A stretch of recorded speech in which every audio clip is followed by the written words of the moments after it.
Hello and welcome everybody back once again to another Trackalicious GT3 Sunday.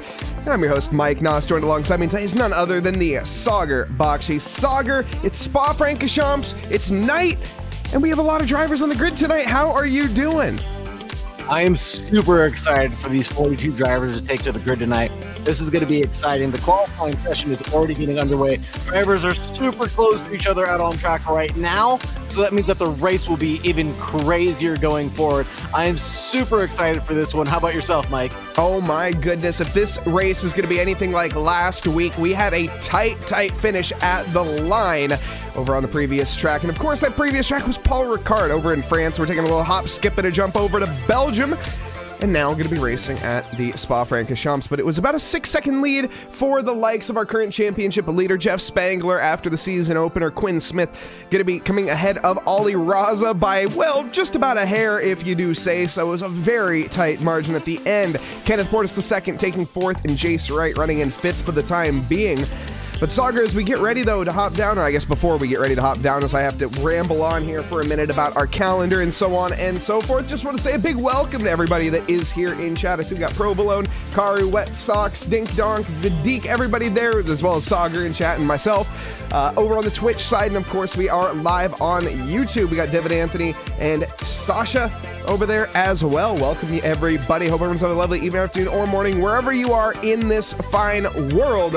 Let's get on to the calendar. If you are looking to get involved in league racing yourself here at Trackalicious, this is how you can do so. We head on over to the calendar. You can see we have the GT4 Rookie Championship. We were just at Spa. We're going to be heading over to Monza. Coming up. No, wait, hold on. No, tomorrow's Spa, as I say that. Last week was Imola, as we, of course, have various tracks that are on repeats here. We, of course, had Imola for the West Coast Wednesday as well. That was with Saagar Bakshi.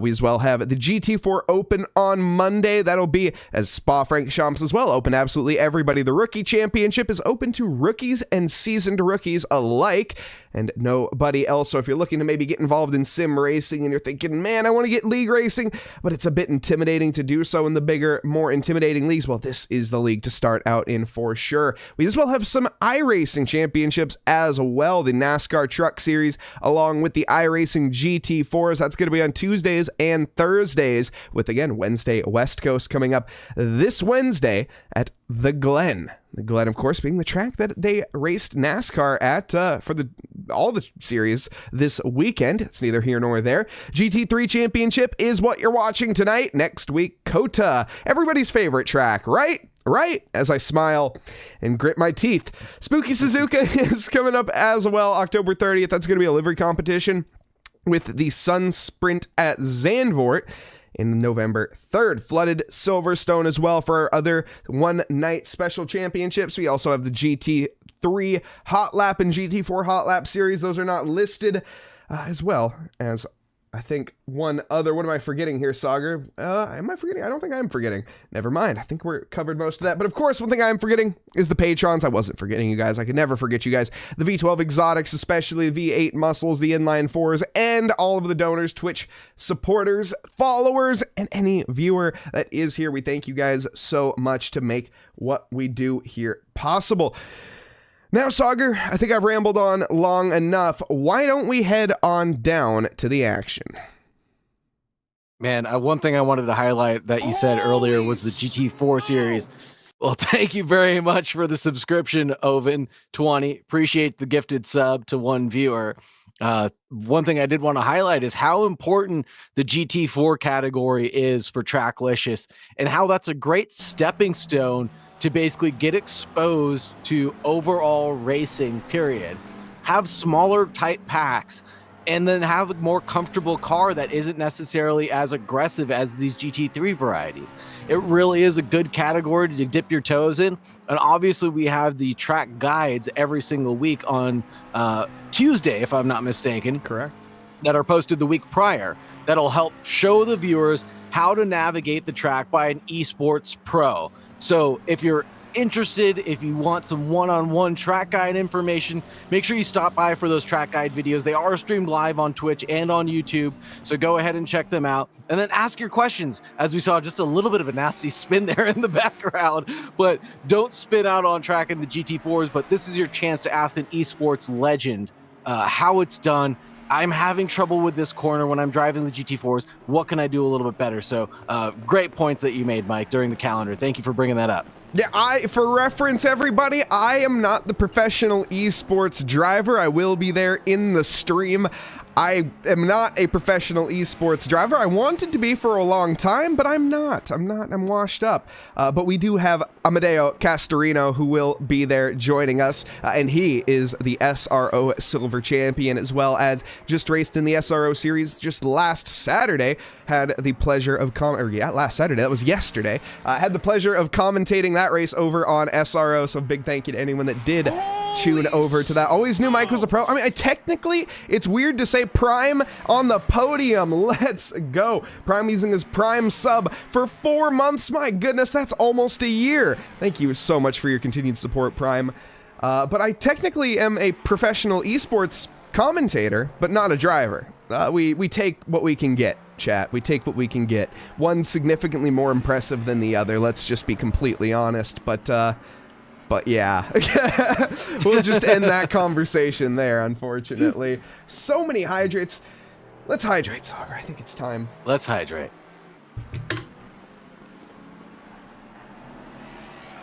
Current pole sitter. Going to be sitting at Jeff Spangler, the previous race winner. Tyler Carr coming home in second position with Jace Wright in, well, third. But beyond that, Saagar, the margin is, well, pretty marginable, I suppose. Yeah, it's pretty tight here up at the front. Yeah, tight margins. We got just 3 or 4 tenths separating the two drivers. What I'm surprised to see is not some 215s. Track temperatures are pretty low. We're sitting at around 21 degrees track, 21 degrees ambient, clear skies, and it is a nighttime right now. So you'd expect the track conditions to be pretty much better than optimum for everybody out there. So I'm surprised to see not some faster times, but there's still some time on the board for Ali Raza, Kenneth Portis II, and Tyler Carr out there to improve on Jeff Spangler's.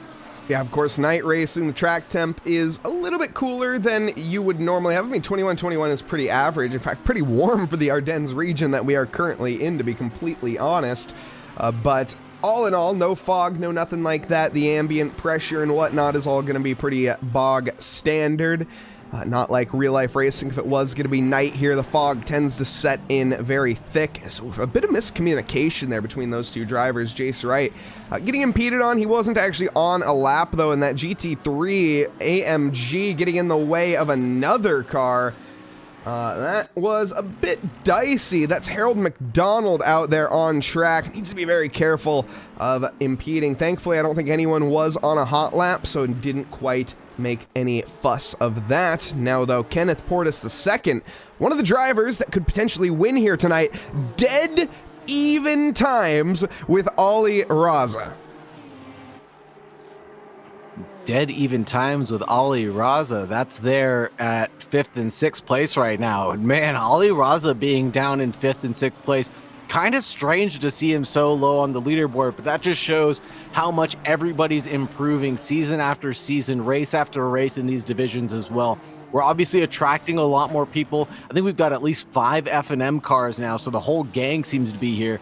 But not to mention, we've got guys like Matt Artem, Alex Hansen, Hunter Davis, Vedek Ostistiev, Gil Silverland, Siege Engine. We've got a whole bunch of old classic names coming back to the grid, but just steadily improving their skills over and over and over again. And I think that comes down to the comfortability as well with the drivers that they're facing. You're not going to get any better just driving around with guys that you're just blowing past, right? These guys are being challenged by drivers that are continually faster than them over and over again. And I think that makes them want to push their skills to the absolute limit. So I expect to see a couple of mistakes as these guys are pushing the absolute limit of their skills, Mike. Yeah, I certainly do as well. And Ollie Raz, I will say, ever since he went on his Mount Everest hike and he didn't reach the summit, he only reached the first base camp. I think that's just been a recent summary of his sim racing career. No, I'm kidding. I'm only kidding. Ollie, all love to you, Ollie, but let's be real. Come on, you didn't make it to the summit? What is that? You only made it to the first... Anyways, still on about that. And what a blow to the kneecaps, Mike. Jeez Louise. Like, Ollie Raza, one of the great Trackalicious admins. I'm only kidding anyone in chat that is curious. He's great. Ollie Raza, amazing guy. And he is, well... Ollie Raza, a quitter? Questions need to be asked. That's what I'm saying. See, I'm not the only one, at least.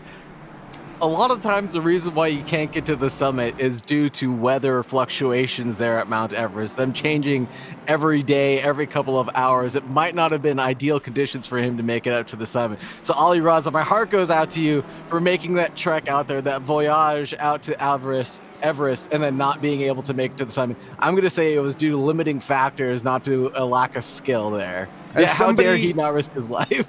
As somebody who has never attempted to climb Mount Everest and never probably will in their life, I will say weak. Mike, is that because Mount Everest moves and you don't trust it? You know, I trust it more than a boat, if that's what you're insinuating. But it moves a little bit more slowly. I mean, you know, it depends. Avalanches are pretty scary, so, you know, it's more like... I mean, I love hiking. As somebody who's from Pacific Northwest, I love hiking, but, like, man, I don't really like the cold that much. Like, come on. That's like pretty chilly. Subarctic temperatures at ain't about that a mile life. above sea level. Ain't about that life. Well, yeah, barely being able to breathe, being cold. Like, nah, that's just not... You know, more power to the people that do. Also, welcome. I see Adam Strange is out there. We got Knoppers. I'm not sure how you say that. We got Mr. Roo, we got Wet Socks from the Provolone fan base, who I checked their Twitter page recently and has not posted in over a year. That needs to change, I feel like, Wet Socks. But anyways, we got Mason Perchalski as well in chat. Official Karu joining us. And so many more. If you guys are on the YouTube side as well, drop us a like. It's free over there. Hit the subscribe button on YouTube. We're racking up subscribers at a very slow rate, just to be completely honest. Just... call it out as it is, and we're not really skyrocketing over on the YouTube side. We got YouTube shorts that we post every day, as well as over on the Instagram. We post a lot of short. Well, every day we've been posting a short for the past few days, and we're going to try to continue that for the foreseeable future. So every day, more shorts to come. Head on over, follow us on Instagram, follow us on YouTube for more information there. And if you are looking to join these championships, !SimGrid, I never had that link. It's also in the description over on YouTube as well. Yeah, as long as the drivers keep on producing this epic content for us, we usually are able to grab at least one clip per race, and that's the path of war that I'm going to be on personally, is to find one clippable moment per race. And if you want to help out, ! Clip or ! Replay to go ahead and help us grab some of those clips. And I believe that Eric the Boss Gakassian has also enabled people to be able to clip something and then share it to their own shorts by giving us a hashtag at Trackalicious. So that'll be a beneficial to your YouTube performance, your Instagram performance, as well as giving Trackalicious a little bit of added promotion for free. Yeah, absolutely. And yeah, that's a great way of putting that.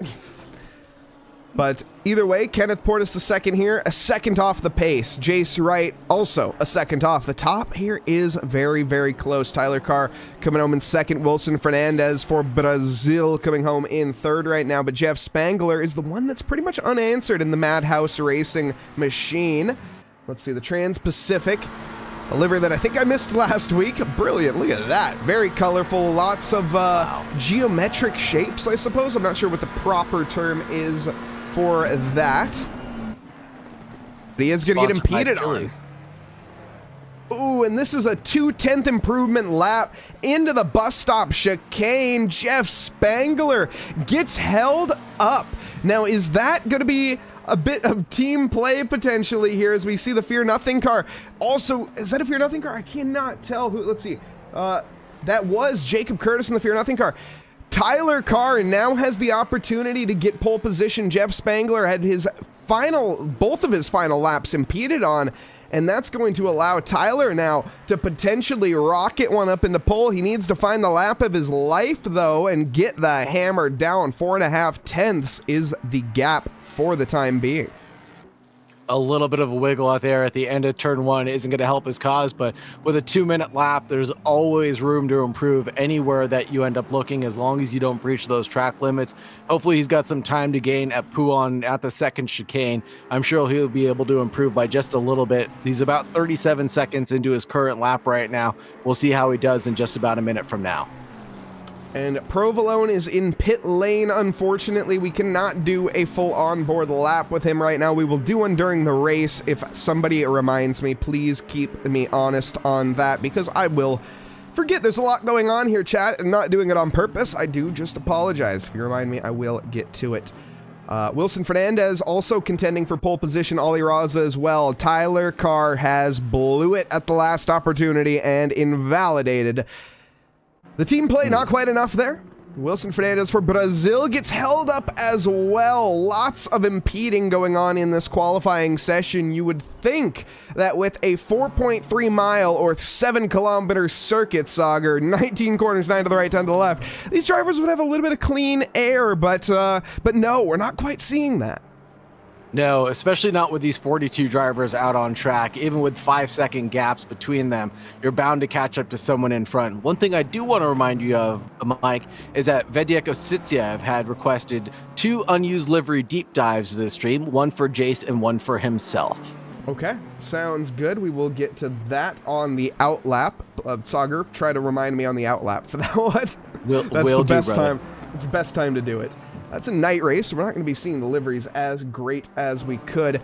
Ali Raza, though, he got to the line in time to set another lap. Now he needs to find 6.5 tenths in this night session. Now, Sector 1, we've mentioned, not really the place to gain time. It's, well, mostly this, flat out for a while. Sector 2, bit of time to be found. Sector 3, though, is where you make or break your lap. The Fangnas into, of course, that sweeping the sector through, or before Blanchimont, through the Stavalos and into campus, or campus into Stavalos. And holy smokes!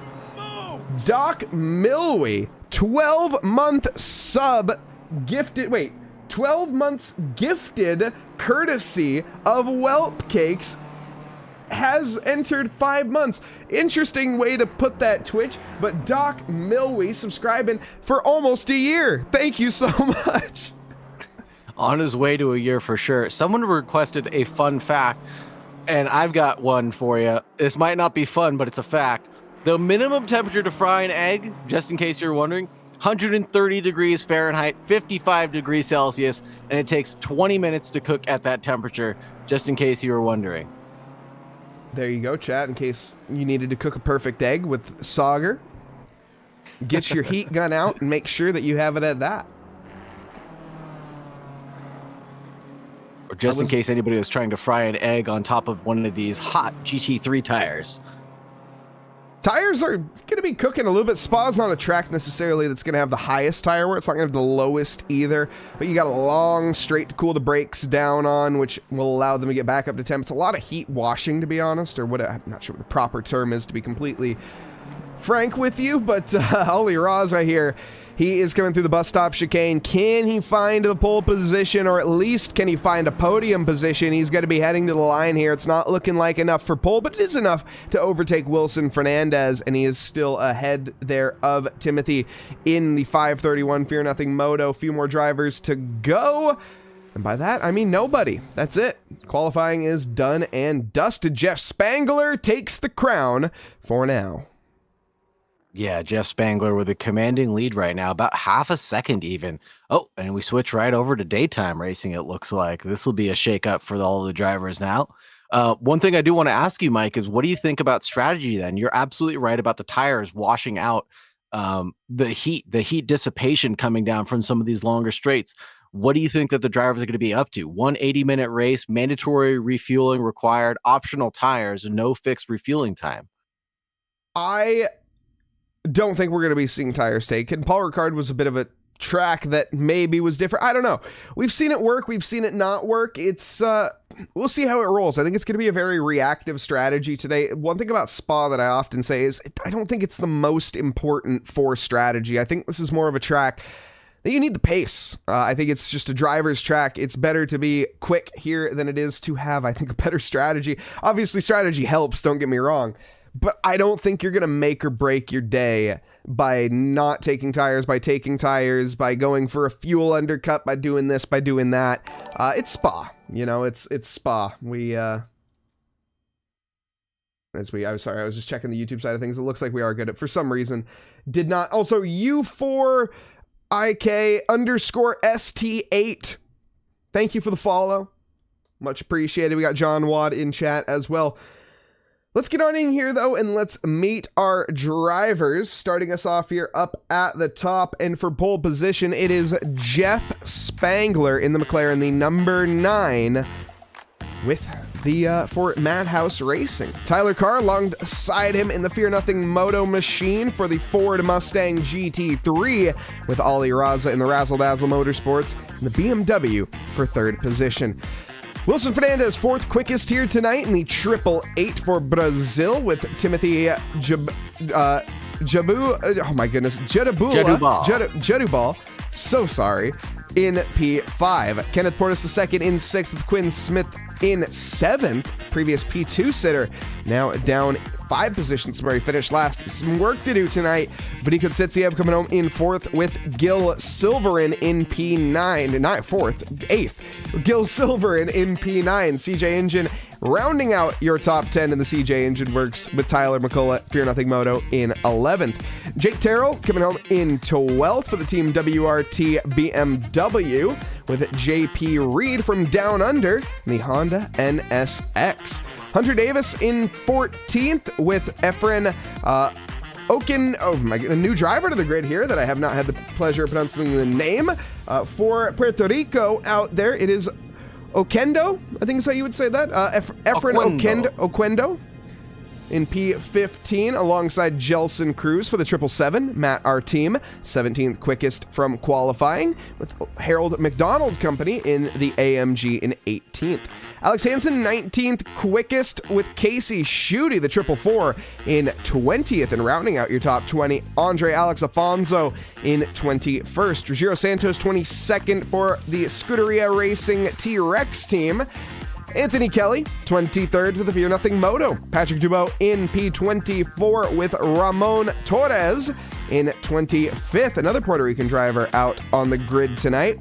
Zane Blisket in 26th with Jason Provolone, the Stinky Cheese Man, in 27th. Will Brunner in 28th with Marcio Mota in 29th. Jacob Curtis in 30th with Devin Anthony in 31st. Professor Cano's 32nd. Daniel Desjardins in 33rd with Brian Clementi in 34th. Eric DeBoscacassi in the 555 in 35th. Will Menser in 36th, Rally Dutchy 37th, Aaron John in 38th, Spady Bud 39th, Matt Augieville in P40, John Wad 41st, Jaeger Carr 42nd, and last but not least on the grid, Jace Wright in the Fuchsia Competition Lamborghini. That's a lot of drivers out there, Saagar. That's a lot of drivers, and we see a lot of teams out there as well rocking those team liveries. That'll be interesting to see because a few of them are packed up with each other. So we'll have to understand if some of those drivers might be on Discord with each other, might be enduring some team chat with each other. And oh, this is a beautiful livery by Jace Wright. I love how the Technicolor fins are just lit up there. Fireside Carpentry, one of the title sponsors there for the Fuchsia Competition esports team. And man, it's a lovely looking Lamborghini. That certainly is. And then we also have, it was, who's the other one? Vedek Ostitsiev. Vedek going up currently in, where the heck is he? 8th place right now. 8th place. That's Quinn. There we go. So we hit the correct car. And we check out the other Fuchsia Competition, the sister car, the teal version versus the lime green that Jace Wright is rocking. Teal? No. Blue. Well, yes, but you're right, the teal accent. Cyan, right? Is that? I think that's cyan. That's not teal. Chat, correct me. pretty sure that that is cyan. But I am, again, not a color expert.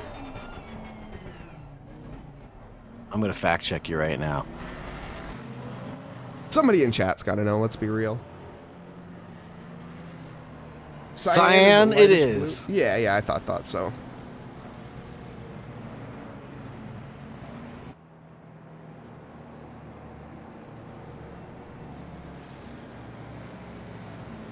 A little distracted. The service dog came right over. Let's see. John Wad currently. Where the heck?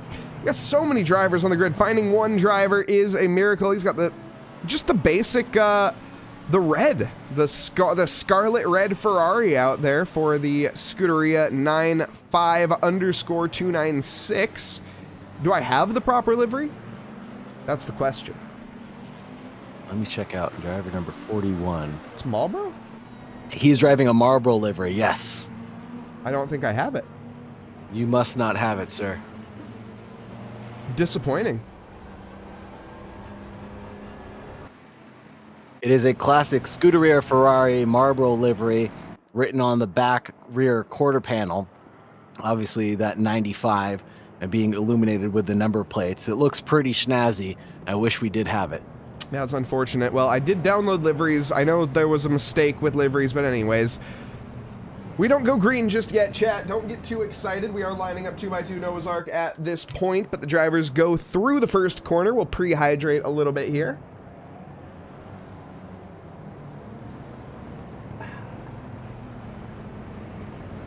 As we get ready, the calm before the storm, 80 minutes on the clock. There are a couple 10-second penalties. Those are penalties accumulated from previous race. I was going to say races. The previous race. There's only been one. Jeff Spangler leading the championship and leading this race. He's looking for a clean sweep this week. Starting off in the front, alongside him, Tyler Carr, the Fear Nothing Moto Mustang, a car that is dominant in a straight line. Is it going to be enough, though, to complement the McLaren? As it stands, though, Jeff Spangler, P1, Tyler Carr in second. I'm your host, Mike Nause. Right alongside me is none other than Saagar Bakshi as we get ready here to approach the Total Energy board at Spa. And we will go green, green, green now down to Eau Rouge Radion. And there seems to already be a yellow flag, unfortunately. But Jeff Spangler into the lead immediately. Ollie Raza capitalizing on the mistake from Tyler Carr at the start. Sleeping at the wheel there a little bit. Side by side, though, goes Kenneth Portis II, along with the other Fear Nothing motocar of Timothy. It's going to be down to the inside for Timothy, with the likes of Vadik potentially joining the party. On the outside is going to be Quinn Smith making moves there. Lunge trying to get a 2-for-1 special, and he manages to find it. Great move there from Quinn Smith up to the P6 with a number 66. A little bit of a loose back end there, and that also is going to potentially check up Timothy and Vadik. Vadik for the outside move here. Not going to be finding the daylight towards No Name, as everybody else has to go nip and tuck through Bruxelles. Amazing opening round right now. I see a couple of 10-second penalties being dished out right now. One for Gil Silverland and one for, I believe that'll be one more person. Gil Silverland being the only one. Those were pre, like I said. Those are the penalties applied pre to the race, so those have been there from the start. There are no live stewards in this session. Correct. Yes, sir. A lot of action going through the field right now. A lot of them still staying within a couple of tenths between each other. Ollie Raza still hanging on to Jeff Spangler right now. That gap is only at around half a second up at the front. Just tucked underneath the rear wing, coming through the final sector right now. Everybody else seemingly respectful here on lap one. I saw a yellow flag at the start. I'm not sure who that was, if that was an out-of-place position or whatnot, but everybody else looking potentially for a move. Brian Clementi is, though, down towards the bus stop as we have the run around the long left-hander first. You can see him trying to switch it back already. He has to get on the brakes, though, and that's going to be all of his momentum gone immediately. Needed to sort of tuck the car to the inside there to get a launch, sort of like the car behind him did as I switch up front and didn't catch that overtake. Jace Wright making moves onto the boss. Eric Gakassian getting swamped there. Down towards the first corner, and not much of a comeback, I would imagine, though, as we have ahead of them Will Menser and Brian Clementi scrapping it out here. This mid-pack seems to be quite electric.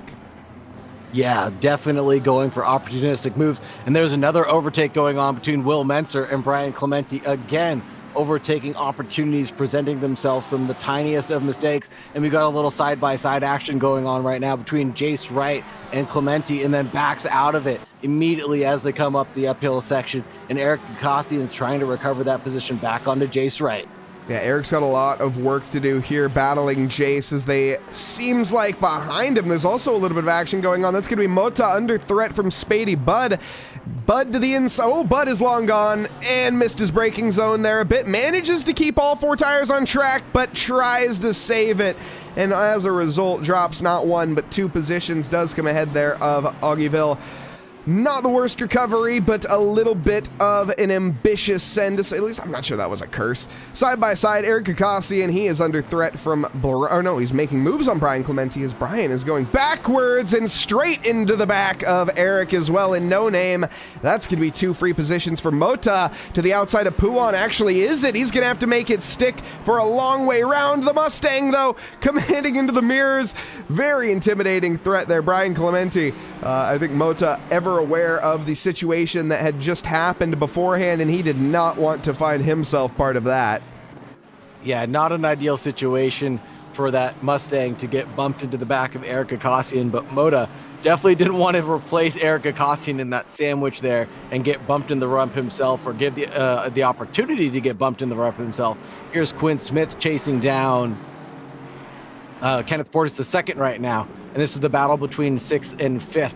Leading into the bus stop chicane, the 66 goes nice, and on the inside goes a little deep, but holds onto the inside line. Kenneth Portis II really succeeds that position in the Honda NSX, gives it up, and then maybe we'll go for it here at turn 1. On the inside, headed towards turn 1, makes a look on the inside, didn't want to act on it just yet. Knows that this is an 80-minute race. Plenty of time to make up some positions as time goes on. Yeah, I don't think he could have really defended there from Quinn. Quinn came in like a freight train and said, I am coming for this position no matter what you have to say about it. And it was very clean to his credit. Made it work very, very nicely. We also had a question in chat. Mike, what do you think of cats and their influence on the internet? I'm very pro cats on the internet. If everybody looked at more pictures of cats and dogs on the internet, I think the world would be more happy. But instead, people like to look at hate. And I don't really get that. Go look at more cats and dogs on the internet. You might be happier with your life. Anyways, very pro that. Hope that answers your question, Adam. Thank you for the singular bitteroo. Much appreciated. And the snowman. And I will give you the exclamation point, Chris, because you right as soon as you said that Spady Bud kept all 4 wheels on the track was the moment that he took all 4 wheels off of the track and got that tank slapper. The tank slapper being when the rear end comes around on the front end, kind of going too fast, and then just sends the car around into a 360 or into an uncontrollable situation. Whoa, we got a bit of a scrap down here. This is Will Brunner getting by Alex Hansen. I'm not sure it's going to be fully done. No, it is actually. Gets the power down in time. Devin Anthony also gaining a position onto these 2. Alex Hansen getting here, losing 3 positions in a matter of about 30 seconds. Might hold on to the 1. Jason Provolone there does go deep, so he manages to keep 2, or he keeps 1 at least, so managing to lose 2. Though Jacob Curtis, he is looming in that mirror in a very intimidating manner. The Ford Mustang GT3 battling with the BMW. As we head on down towards Blanchimont. I'm not sure he's going to be able to hold it in the bus stop. Chronotis is going to be a saving hope, actually, as I would imagine. Now Chronotis is going to be putting the pressure. Nope, never mind, as we go out of the exit here of the Stavolos. That is going to not be job done. Alex Hansen, though, feeling it as we go down towards Blanchimont once more.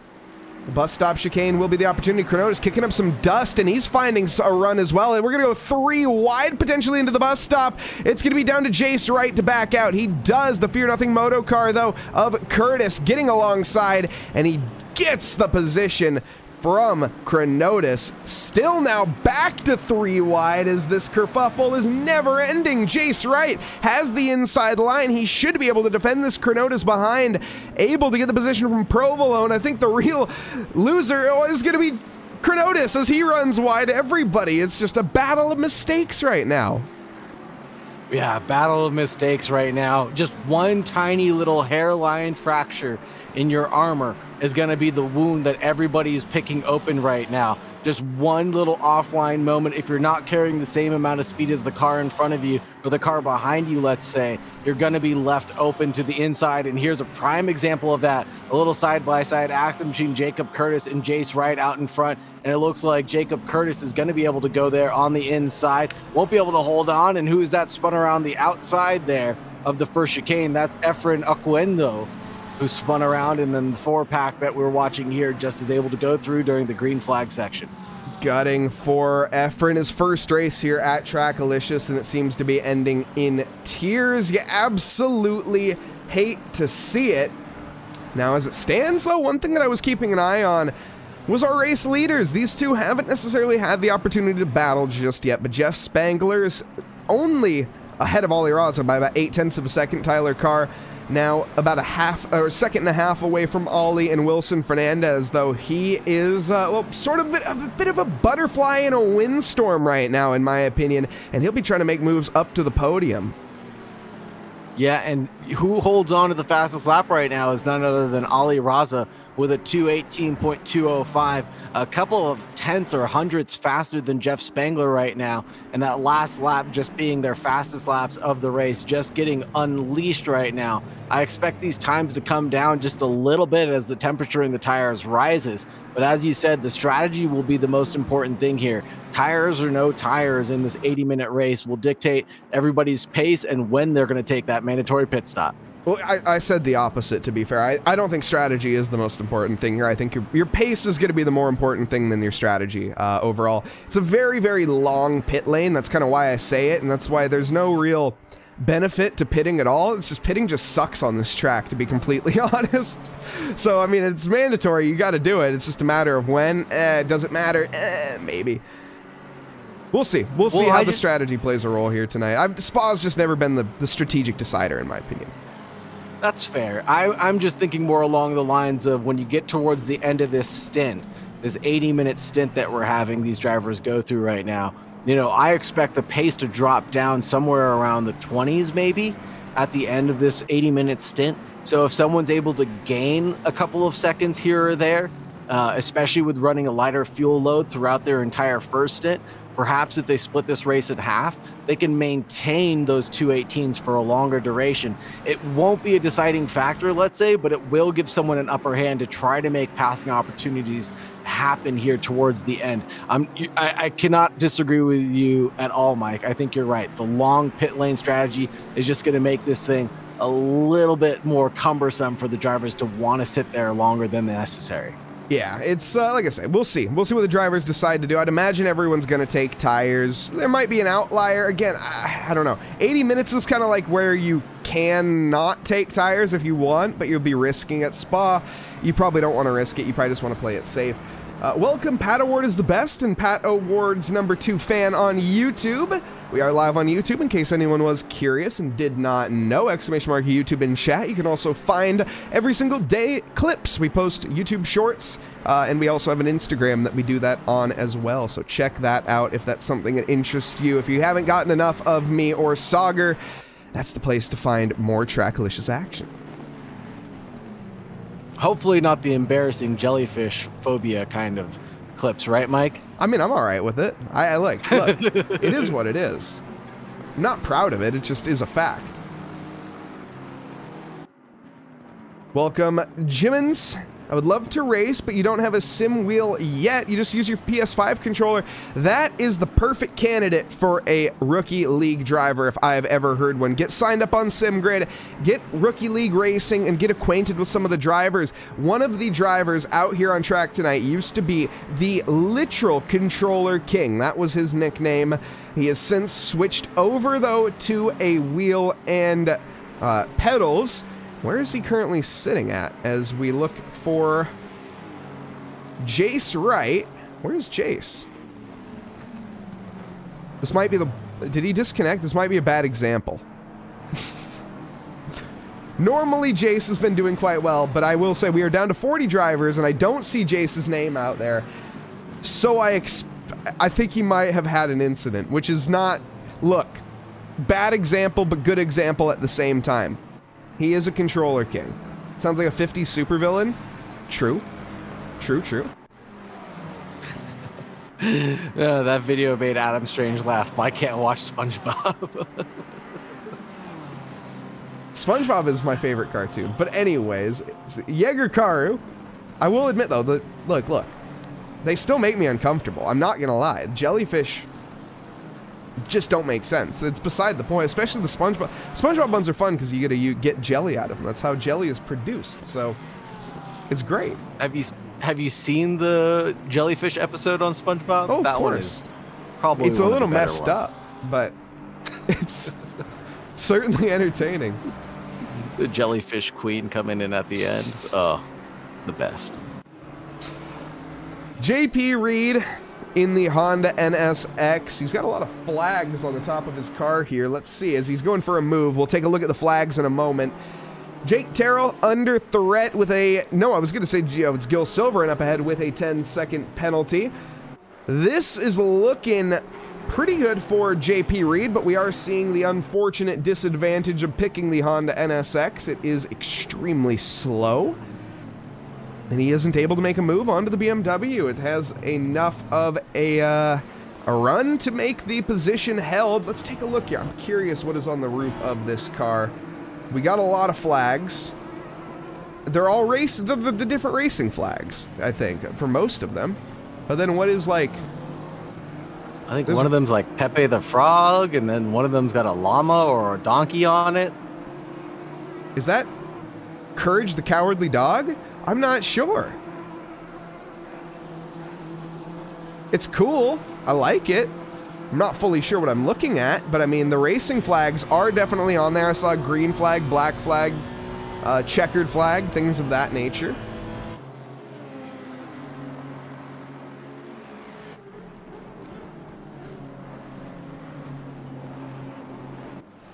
Kojal Motorsports says... Is that spam? Asterisk. I know, I can't tell. Is that... Are you a spam? Are you spam or are you real?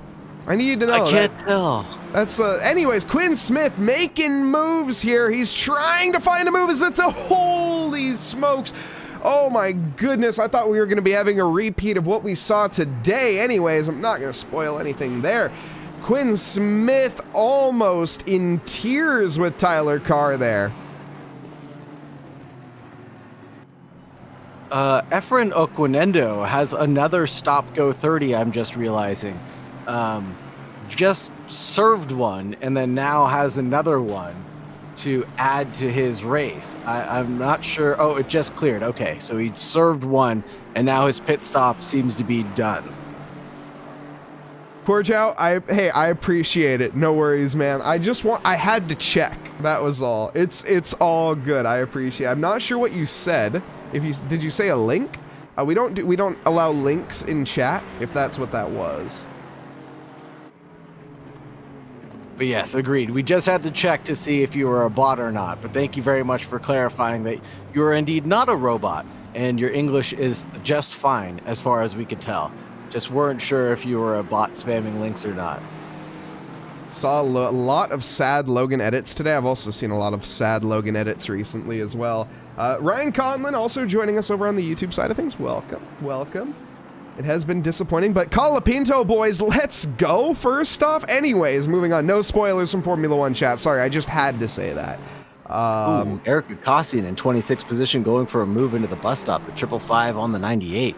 Doing really good things right now, but we're looking at the battle between Alex Hansen in 33rd position right now as he's tucked in this pack between Roman Torres, and on the inside goes Alex Hansen trying to go for a switchback. Can he hold on?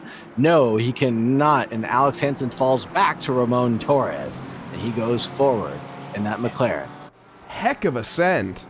That was awesome attempt, and that's another heck of a send. Jelson Cruz is diving to the inside of Jaeger Karu, and he may have that Air Force insignia on the side of his car, but my goodness, Jelson Cruz, he was the bomber there.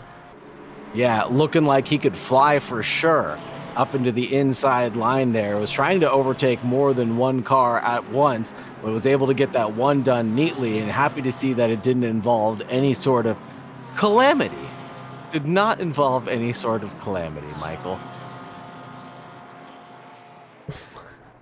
Sorry, I was just catching up with chat. All good. Use the poorly photoshopped Logan image for Franco, but why did they use...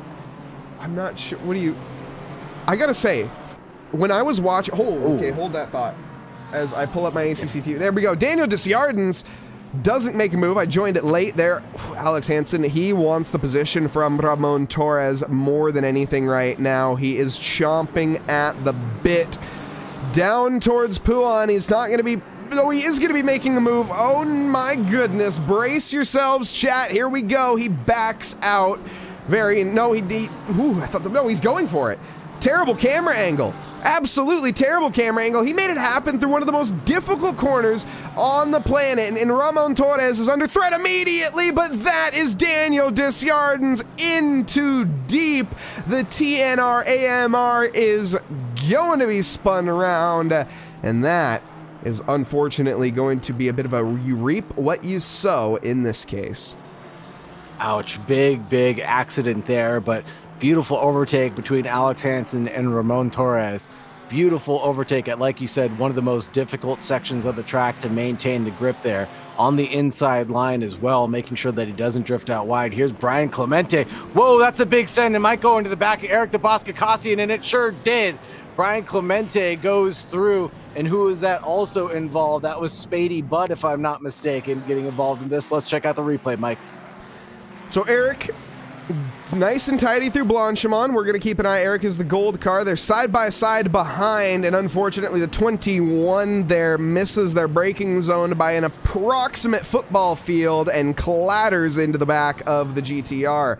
As we rejoin, there seems to have been big issues on the top of Eau Rouge Radion, which means I would imagine this isn't going to be the most pretty incident we've ever seen. So we're keeping an eye on Chronotis and Matt, our team here. Another replay. Everything's popping off on lap 8.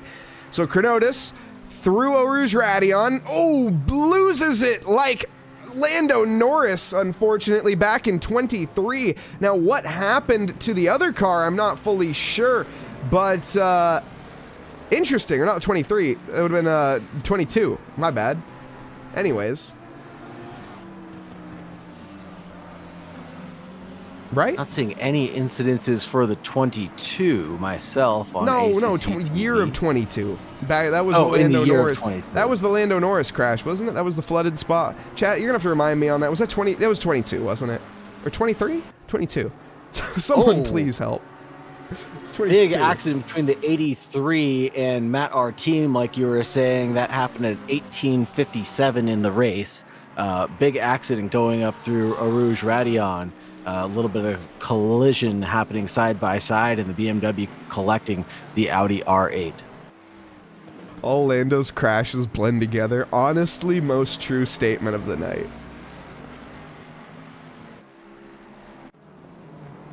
Ooh, and here we go, up towards the top. P5 fight is on. Kenneth Portis is going for it and looking for the moves. Tyler Carr has gone backwards tonight. He started up in P2. He's down 3 positions from where he started. Unfortunately, lacking the pace to keep up right now with Quinn Smith, with Wilson Fernandez. Looking at the lap times, though, Tyler Carr, he does have the fastest lap, so maybe at this stage he can kind of get the hammer down and get rolling on. But behind him, Kenneth Portis looking for a potential move. Not going to find it. Uses that opportunity, though, in the slipstream to close up onto the back so he can set it up potentially into Sector 3. We've seen a couple moves happening there, but it's an opportunistic one. If I was Kenneth, I might just be waiting towards next lap. And what are you thinking right here is going through their head, Mike? Do you think just drive forward, don't look in the rearview mirror, focus on driving forward?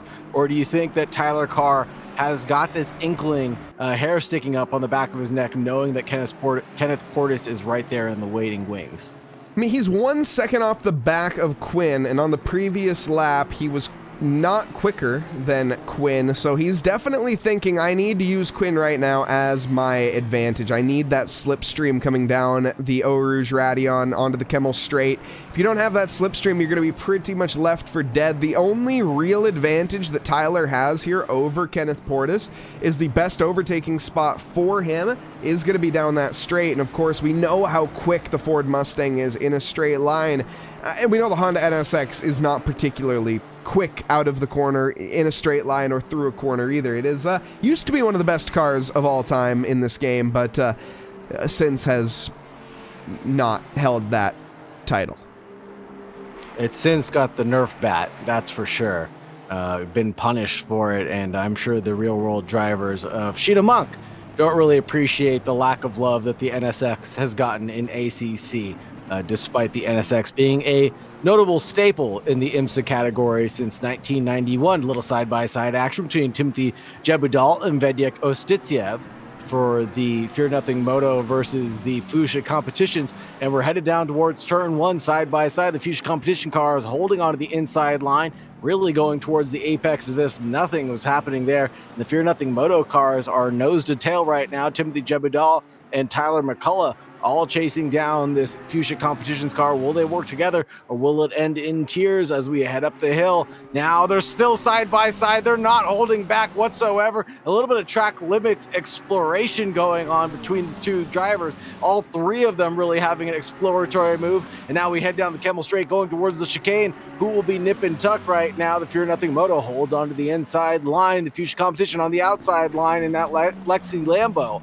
And now they're going to go through neatly and tidily, though. No collisions between any one of those cars. Amazing racecraft from all of these drivers, paying a lot of attention to the spatial awareness between them. Yeah, certainly. Great move there for Timothy as he manages to make up a position. Now Vadik caught in a bit of a Fear Nothing Moto sandwich. And it's time for Tyler McCullough to say Olay and try to go maybe make that bull see a bit more red and make some moves here in Sector 3. We'll see if he can make that stick, and maybe, just maybe, we're going to see some team play. Timothy could potentially get on the brakes here and slow up Vadik in these tighter, more windy, harder to overtake sectors, and that might allow Tyler to catch him off guard. If you can manage it just in the right corner, we've seen it before in plenty of different racing series. The little bit of team play can go a long way, and I'm hoping to see a little bit of that tonight, but as it stands, it seems that Timothy is trying just to drive his own race right now and pull away from Vadik. Yeah, and Vadik does not have his teammate Jace Wright out on track anymore, unfortunately. So he has no one out there to really give him his helping hand of slipstream or his helping hand of any brake pressure allowance there. So now the FNM boys are really going to be holding on right now and hopefully not playing any shenanigans as we all get past Jay Wad right now, the marble liveried car. And it looks like it slowed down Vadik just a little bit. Surprise, surprise there, but did not slow down Tyler McCullough by just any bit. He just blew right on past like he was standing still. I'm not sure anyone was really expecting that drastic of a getting out of the way from the Ferrari, but I respect John for doing so. It was a fairly safe way to accomplish that, but a little bit unpredictable. Again, getting the job done. He didn't want to impede on this battle, and I can respect him for that. This, though, Kenneth Portis using all of the track and trying to get a long run down the Kemmel Straight. Not going to be close enough, though, on the Ford Mustang GT3 to make a move. Can he potentially try something on the exit? Maybe. He has a good entrance there, and it's a little bit sloppy for Tyler. It's still, though, not going to be close enough. The Honda NSX just on the limit, to be completely honest. It is he's driving the wheels off of that car, is Kenneth Portis. A much tighter line there as we were over. If you guys caught the track guide from Amadeo, we were talking about that corner in length.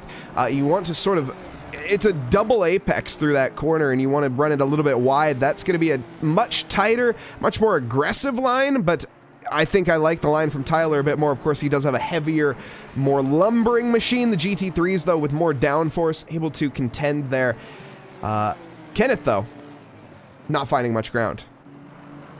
No, not finding much ground, but he is staying within touching distance right now. And like we were talking earlier about, you know, just being there in the background to fill up the rear view mirror of Tyler Carr. He's doing a good job of doing so, slowing down that lap by just a little bit. 219.5 for Tyler Carr and 219.2 for Kenneth Portis. Looks like James Reed has been able to spin it around, and he's stuck at the second chicane right now. The other NSX out on track not having a great time as we watch the instant replay back with the number 15.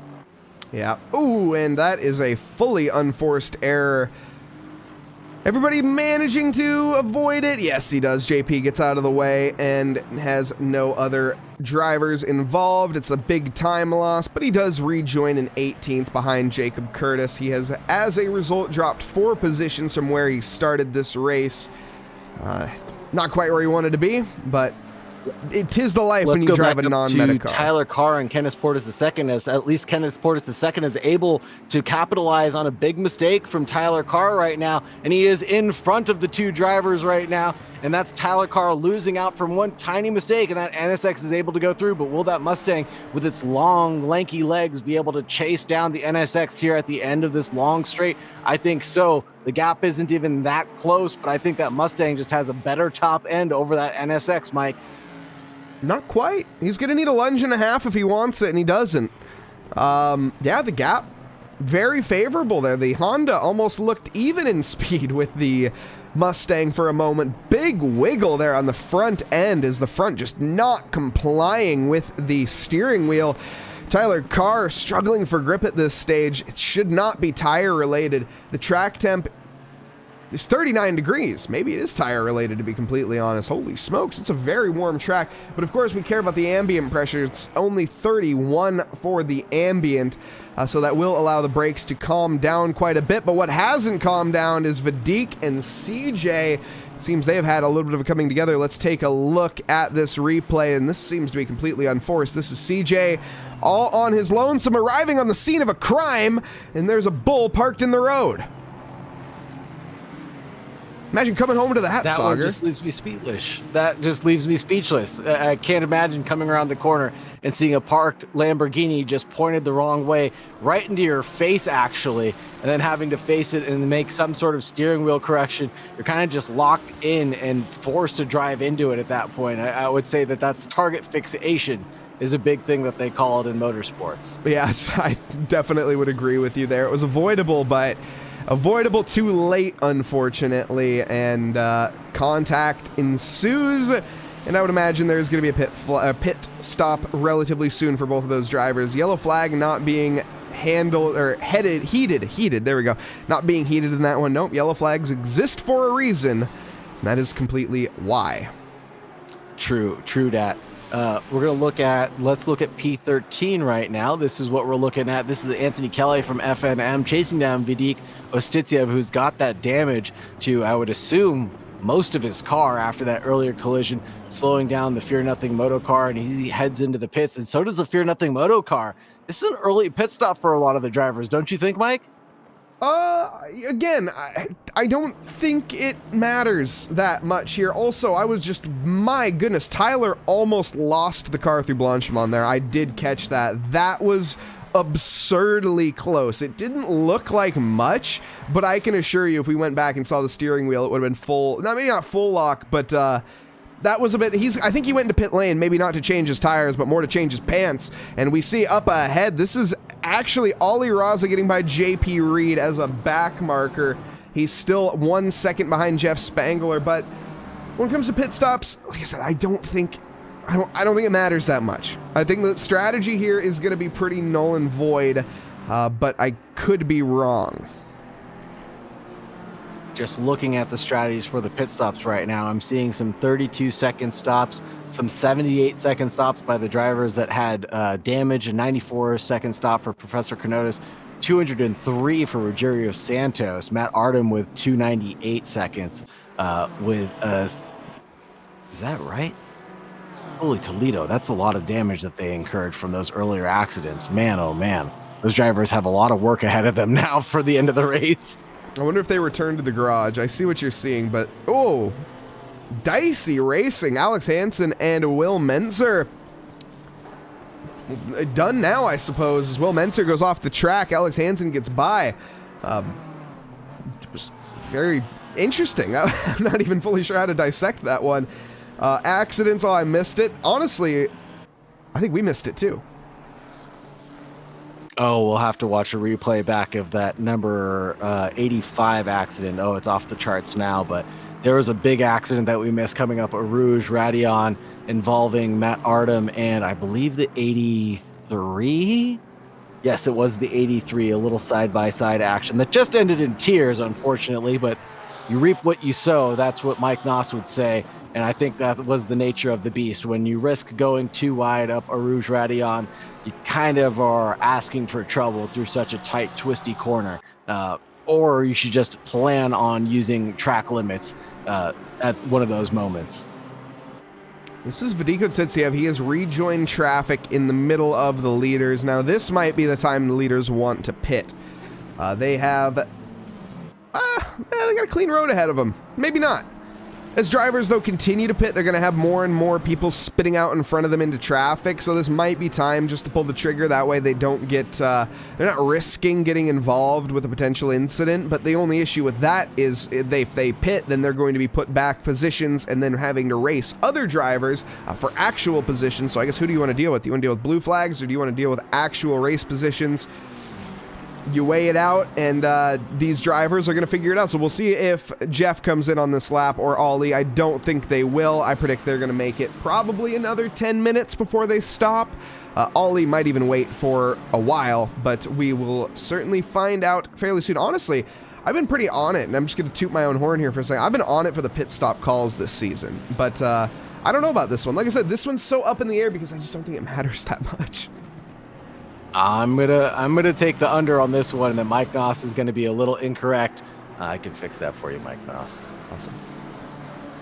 I'm gonna take the under on this one, that Mike Nause is actually gonna be slightly incorrect on this one. I think the pit stops will matter the most, but I do agree with you though. Ollie Raza will wait until the last second because I think he wants to collect as much data as possible to understand what Jeff Spangler is gonna do to give himself the most opportunity to pass, because he wants to do this through the pit stop cycle, if I'm not mistaken. We're seeing a 1.5 second gap between the two of them. If you can get a little bit of an idea of what Jeff Spangler's been up to, maybe get a little bit more clear air for just even a brief moment, I think he can walk away with this one. Yeah, maybe. Again, we'll have to agree to disagree on this one. I'm not sure you can find 1.3 seconds at a pit stop, but at least at Spa. But maybe. Again, anything can happen. You can miss your box. Jeff, though, seasoned, he's a veteran. It happens. Ollie missed his box the other week, though. So, again, it's... we'll see. We will see as the cards unfold and everybody finds out. The next 45 minutes are how we will find that out. Mike, do you agree that sad music hits different? Oh, yeah, 100%. It depends on the mood. I mean, obviously, but no, absolutely. There's actually a scientific proven fact about music that if you listen to sad music, it'll actually make you feel sad. If you listen to happy music, it'll actually make you feel happy. I know it sounds, natural. It seems pretty intuitive, but that's actually an actual point, that sad music hits different because it'll actually make you feel that specific emotion that's being conveyed in the song. So make sure you listen to your Taylor Swift there. Very true. Here we see, though, that was such a good opportunity for Ramon Torres. He got excited, though, and he got on the throttle way too hard. The back end does not comply, and he unfortunately doesn't get the run to the first corner. That was a sign-sealed and delivered overtake if he wanted it, but Ramon got a little bit too feisty as a result. Now, though, down to Rouge Radion on the gap, about 0.8 of a second. He's going to have to be fighting for that slipstream. And just a quick pit stop update. Harold McDonald took his pit, E-I-E-I-O. We also have Tyler Carr taking his pit, Tyler McCullough taking their pit, Vidyuk Ostitsiev, Anthony Kelly, FNM, James P. Reed, Devin Anthony, Alex Hansen, Siege Engine, Jake Terrell, Matt Ogilvy, Professor Kenotis, Efren Oquinendo, Rogerio Santos, Aaron John, all the way back to Matt, our team, all taking their pit stops. And more to come. Everyone has to make one mandatory stop tonight, and I don't think there are any requirements, minus the fact that you need to take 1 liter of fuel. I think that is it, in order to make your that number 1 next to your name disappear and turn into that green rectangle that you see next to Chronotus's name, or number, I should say. Anyone with a 1 has to contend with that, and then also you see that 10-second penalty. They'll have to serve that at their pit stop, remain stationary for 10 seconds before being lifted up onto the auto jacks, and their mechanics are allowed to do their repairs. 1 liter of fuel and 2 liters of soda. Heck yeah, brother. That's the American dream. What's a liter of cola? True. Gallon. Yeah, I want to see a gallon of soda being poured down someone's drink bottle, please. And off in the background, we have JPR chasing down the Fear Nothing moto car of Anthony Kelly, doing a great job as they're about to head down into No Name. They were nose to tail for just a second, but JPR seems to have backed out of this one. That Honda NSX chasing down the McLaren out in front, if I'm not mistaken. Ferrari, excuse me.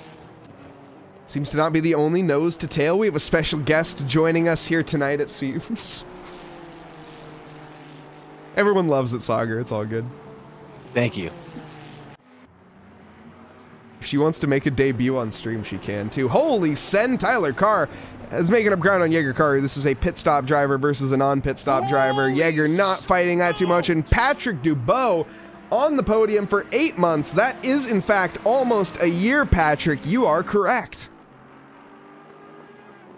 Almost a year. That's so close to a year. On the inside goes the Mustang on the Audi of Matt Artem, and I think that will be a pass not for position, but just a back marker right there. Yes, Jaeger Caru getting past Matt Artem, 19th over 38th right now, and the race is on between the 2 drivers that are on the same lap, Jaeger Caru and Tyler Carr.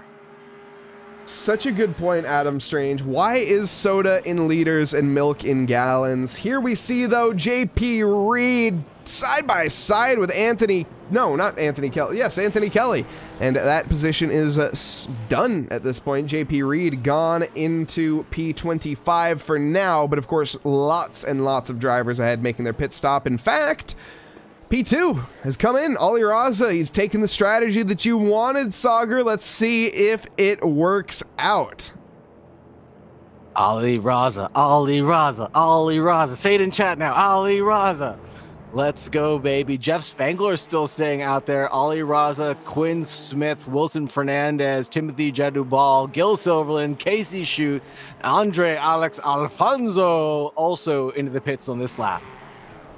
It certainly is, and Pat Award is the best. Fun fact about Selena Gomez. Wizards of Waverly Place was one of my favorite shows growing up. I don't know if that's a fun fact necessarily about Selena Gomez, but that show was top tier. Did you know? I got one for you, Mike. Yeah, go ahead. That's other than the Mike Nause fact. Did you know that Selena Gomez actually has lupus, an autoimmune disease?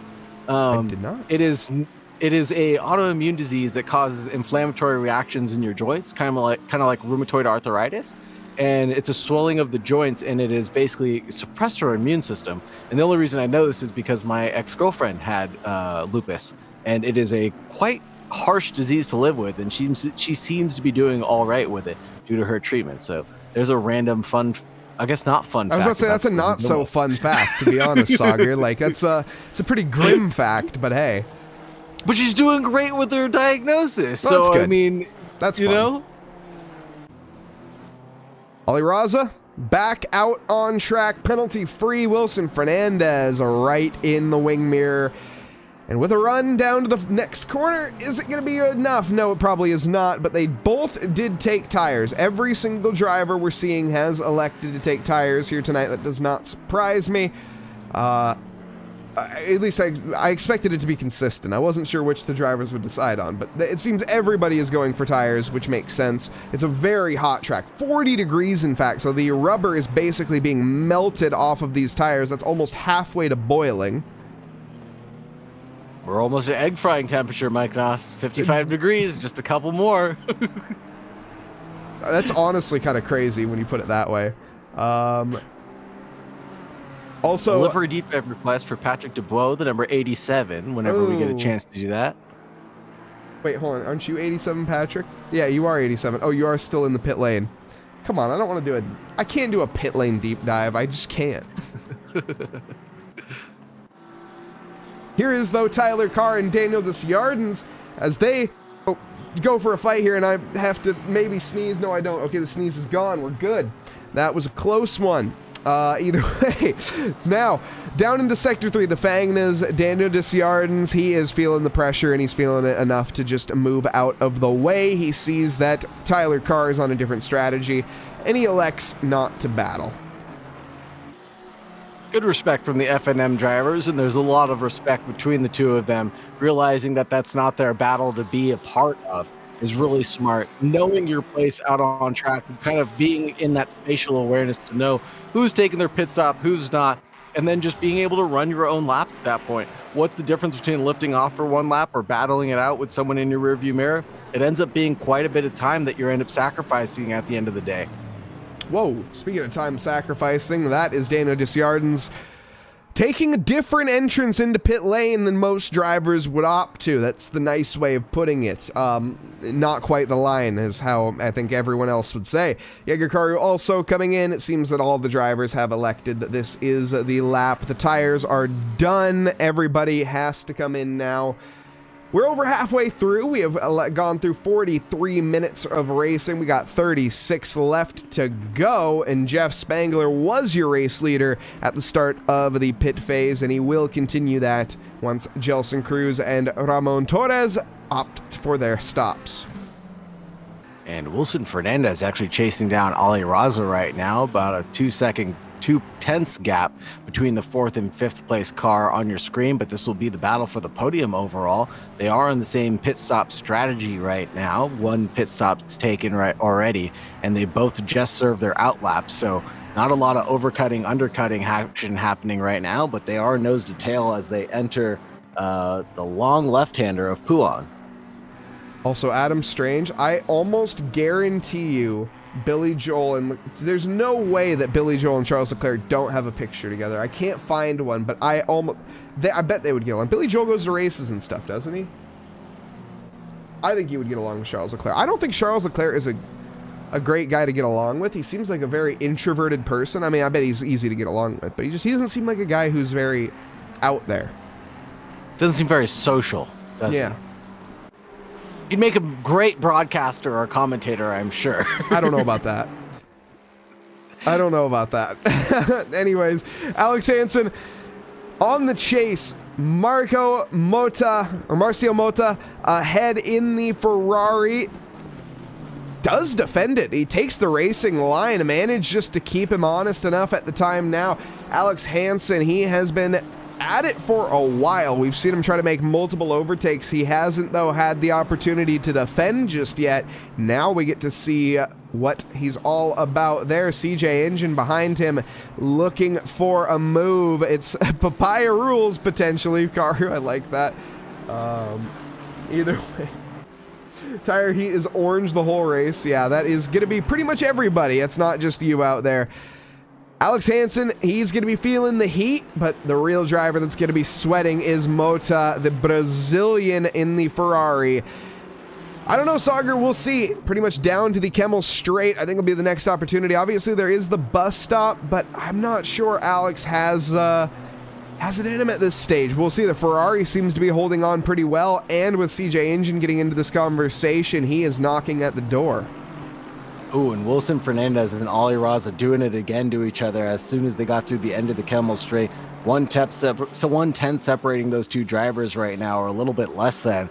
A couple battles to watch out on screen for right now, but I think you're right. The bus stop chicane might be the next opportunity for Alex Hansen to make his move, but he's not really closing down that gap, or just as I say that, he has a big bump going over the curb of Blanchimont, and that ruins any effort that he has to go on the inside line here at the bus stop chicane. But will it actually, yes, hold him off right now as Mattia Mota holds on to that 22nd place position? Yeah, very dicey there for Hansen. Does keep it under wraps, though. Hunter Davis with a stop-go 30. That'll be speeding in pit lane, I presume. Deep goes Alex Hansen, through goes CJ Engine, and there isn't going to be much of a conversation after this, I would imagine. We'll see. CJ Engine going to be trying to drop Hansen like a hot potato. But really, the biggest benefiter of all this is Mota, and that is a terrible line from CJ Engine. He keeps it flat the whole time. That will almost certainly be a warning added to his list there. You pick up 4 of those, and you will be receiving a drive-through penalty mandatory down pit lane. It seems there has been yellow flags. No, that's just Rally Dutchy and Spady Bud. I think both coming out of pit lane. No, I can't select either of them. I think they're both disconnected. Uh-oh. I sense there was a contact. Oh no, and Ramon Torres is getting involved as well. Wilson Fernandez has gotten by or next to Ali Raza. As a result, Ali covers the inside line heavily as Wilson Fernandez tries to go the long way around of the source. Switches it back, but Ali, he's going to have that covered, and he does. The McLaren, though, extremely close down the hill, and it's going to be down to the exit now for Eau Rouge Radion. Wilson Fernandez, let's see as we hop onto the front splitter. Barely any air separating the two. It's a perfect line from both. And the slipstream advantage here for the Vacuum Brazilian. Ali covers the inside line. That's going to force Wilson Fernandez to the outside. Is he going to be able to get by before the braking zone? No. Wing mirror to wing mirror, fully alongside. There's a little bit of a clip at the apex. Ali Raza keeps it on track. Wilson Fernandez does go off, and he yields when rejoining the 888 there. Gonna have to try once more. Very close margins, though, and Ali gets away with it for now.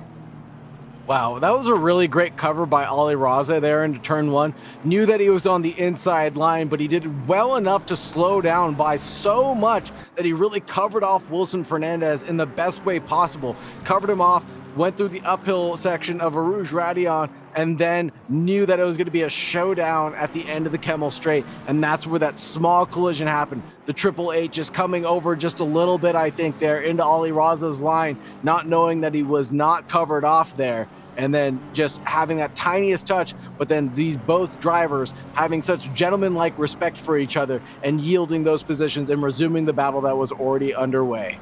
Yeah, and honestly, I'm not sure who was at fault there for that contact at the apex. Didn't quite get the chance to go back and see it again. I was too invested in the racing itself there. But regardless, Wilson Fernandez, he does rejoin nice and slow, and he will be trying once more on the next lap, and he is 5/10 back as it stands. He has a bit of a slipstream, and he's going to look to close it up now into the braking zone of the bus stop. He's not going to be trying for any moves here. He makes Ali Raza think he's going to, but all he knows, it's not going to happen from that far back.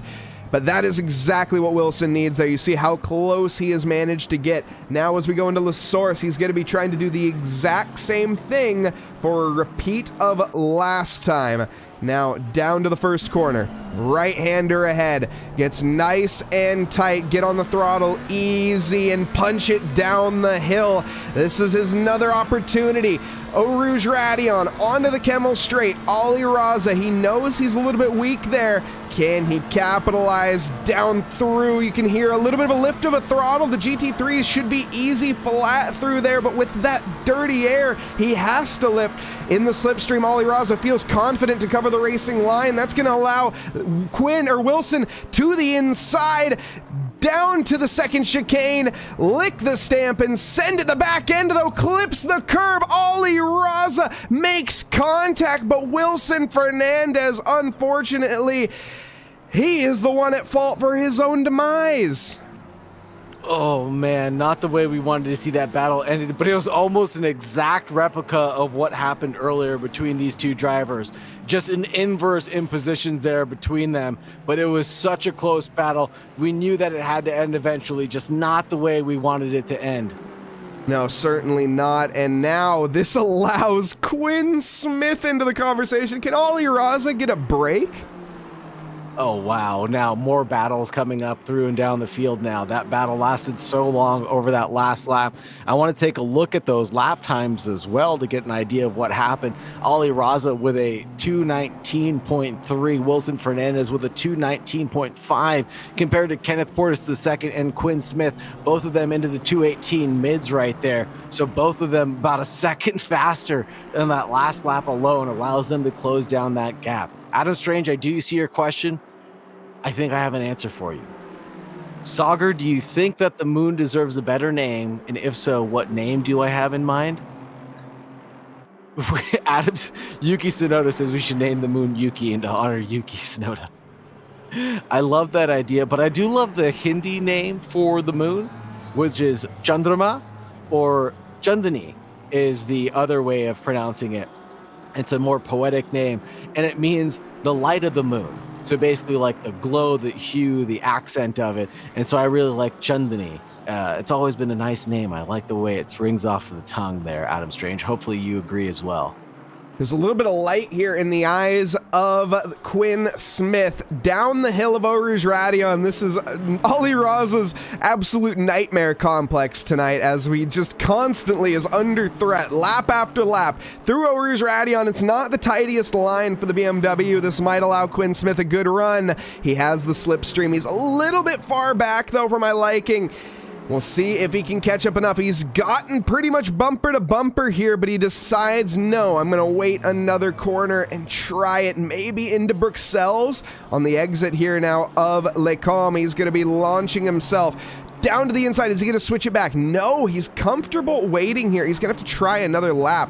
Now, keep in mind, every single lap these drivers go, the tires are heating up more and more, and it's going to get harder to get down to the inside and make a difficult overtake stick as the grip just falls away. The track temp 40 degrees out there, and yes, that's going to make it difficult for Ali, but it's going to make it more difficult for Quinn in the dirty air.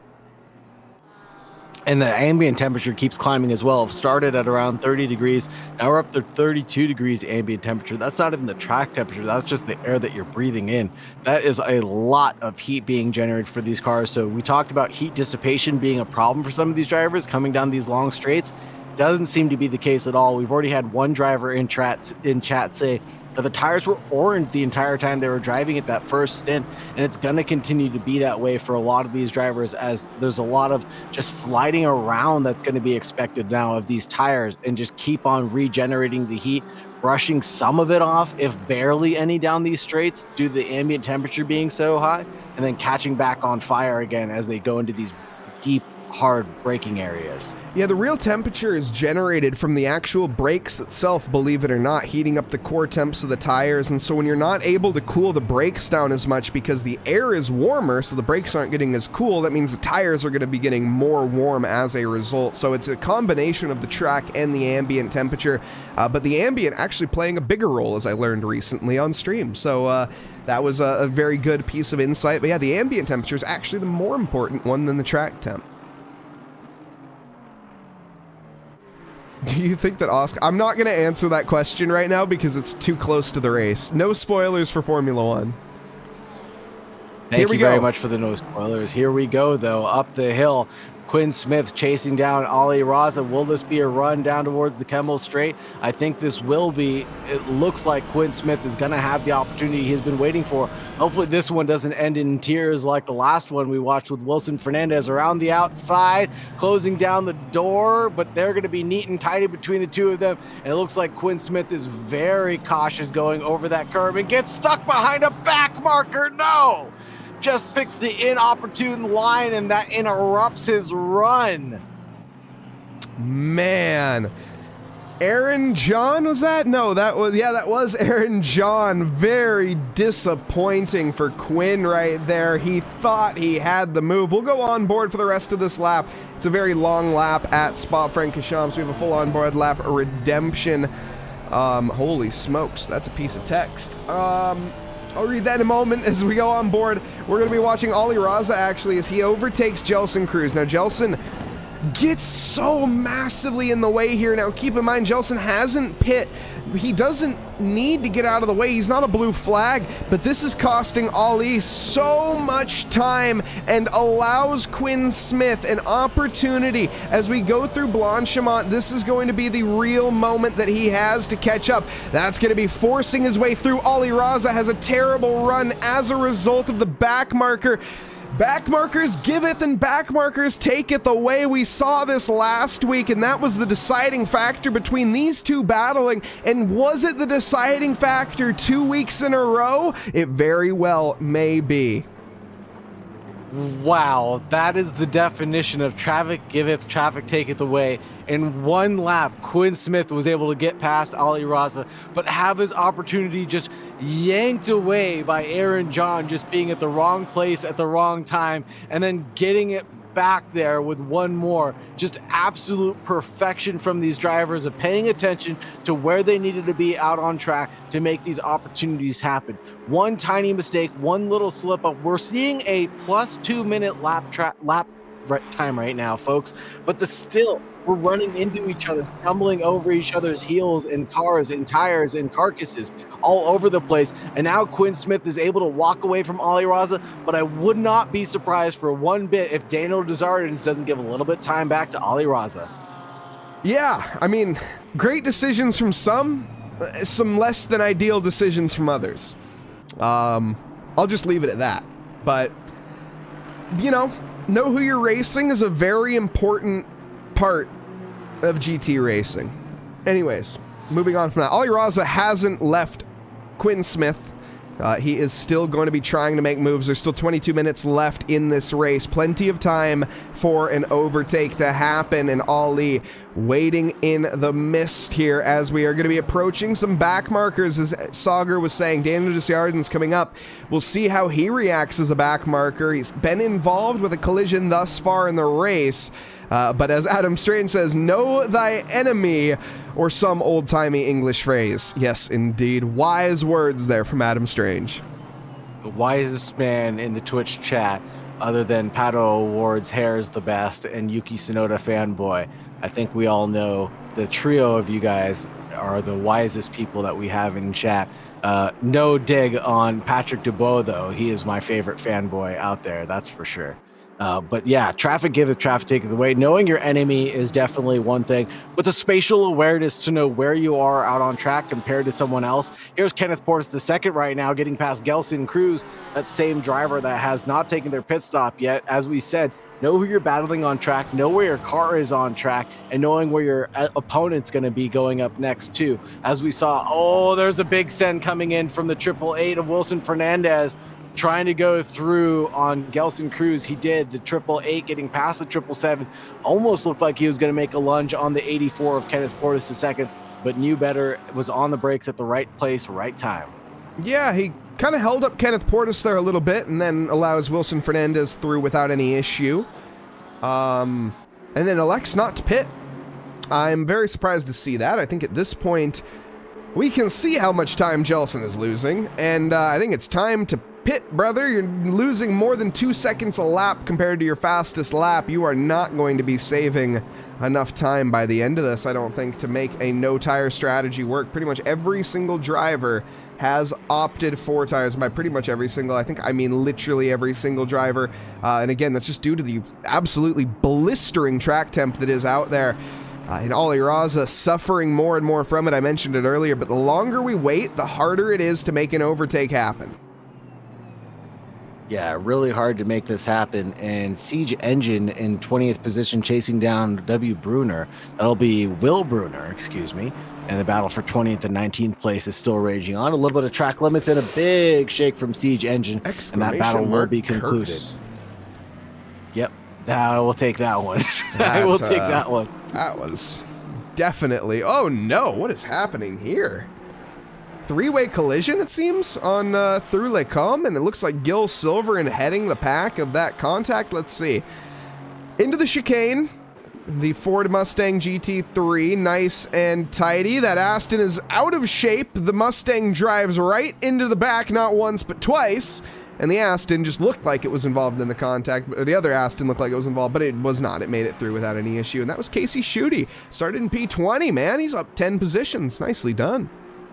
Very well done as well.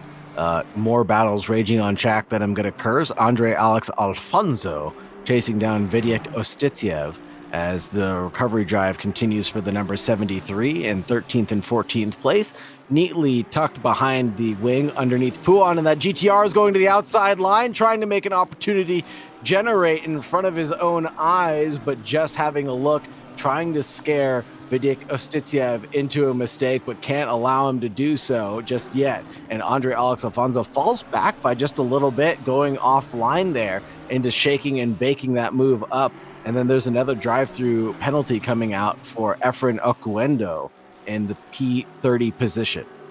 Less than ideal. Let's see here. Andre Alex Alfonso, we know how quick the Nissan GTR is in a straight line. The Lamborghini 5.2 liter Audi engine trying its heart out right now to hold on. Seems like it's going to be able to defend the inside line, and I think Andre gonna have to wait once more here. Let's take a look though at Ali Raza as we reach the braking zone for Lecombe. He is not alongside and he's waiting. These two are not fighting right now. This is the body language of a driver that wants to just get to the end and worry about the track position later. I don't think there really is much intent in Ali at this time to make anything happen. You can clearly see that that is not a car that's posturing for a move, in my opinion. No, just biding his time right now, waiting for an ideal opportunity to take place right now.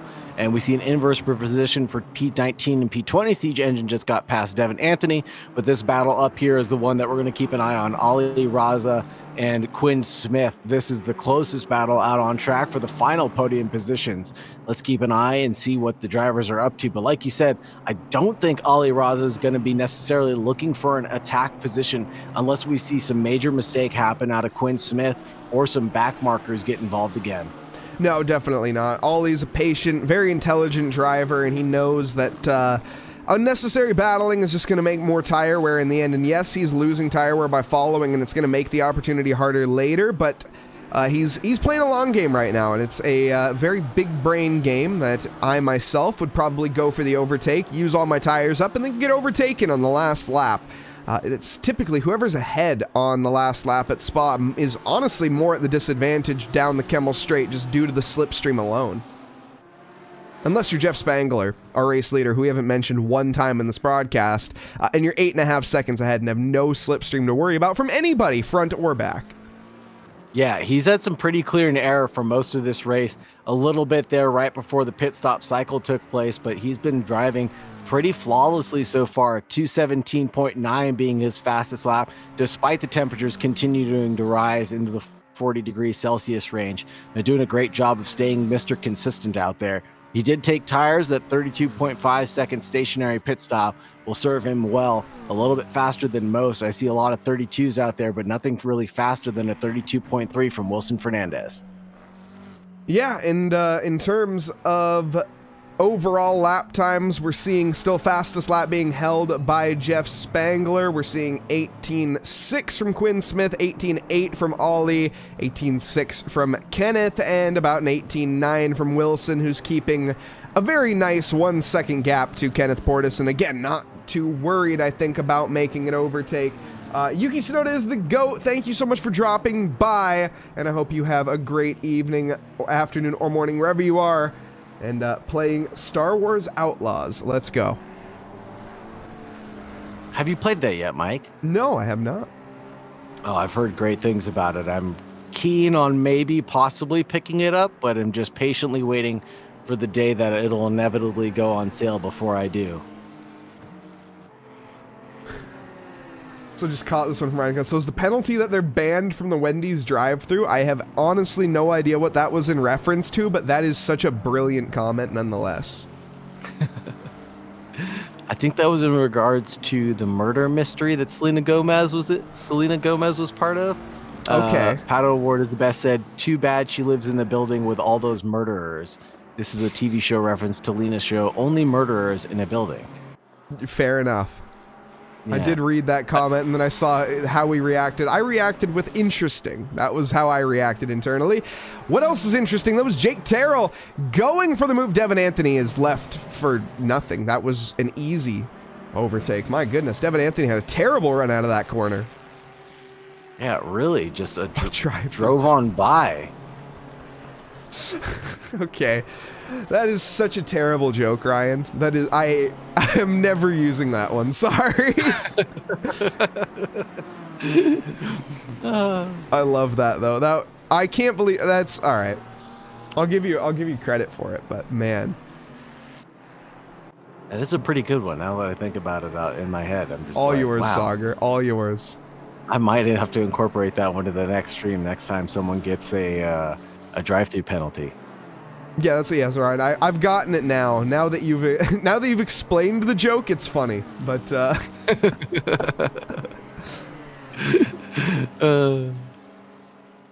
Wilson Fernandez trying to fix his eyes here on an overtake, but he's not really. Again, he's seeming like he's wanting to line it up, but I think it's just a matter of patience for these drivers. They are not in any hurry to make moves right now. It's just about getting down to sort of the final 7 minutes, final 8 minutes, or really final 5 minutes before these drivers start to pull the trigger and try to make some maybe more dicey moves than they otherwise would at this stage.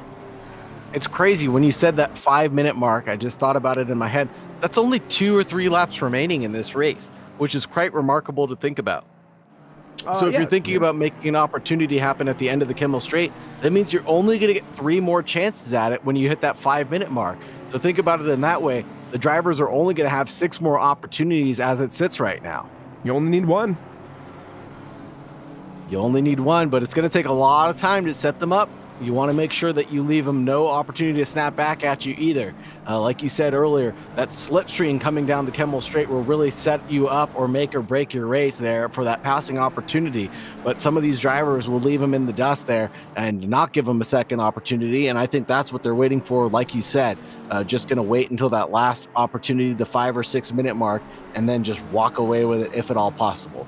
Yeah, typically last lap sends are pretty common on this track just due to the fact that it's the last real time for the other driver to respond just because of how easy it is to overtake. If Wilson wanted to, he could get this overtake. It's just a matter of, am I going to hold the position long term?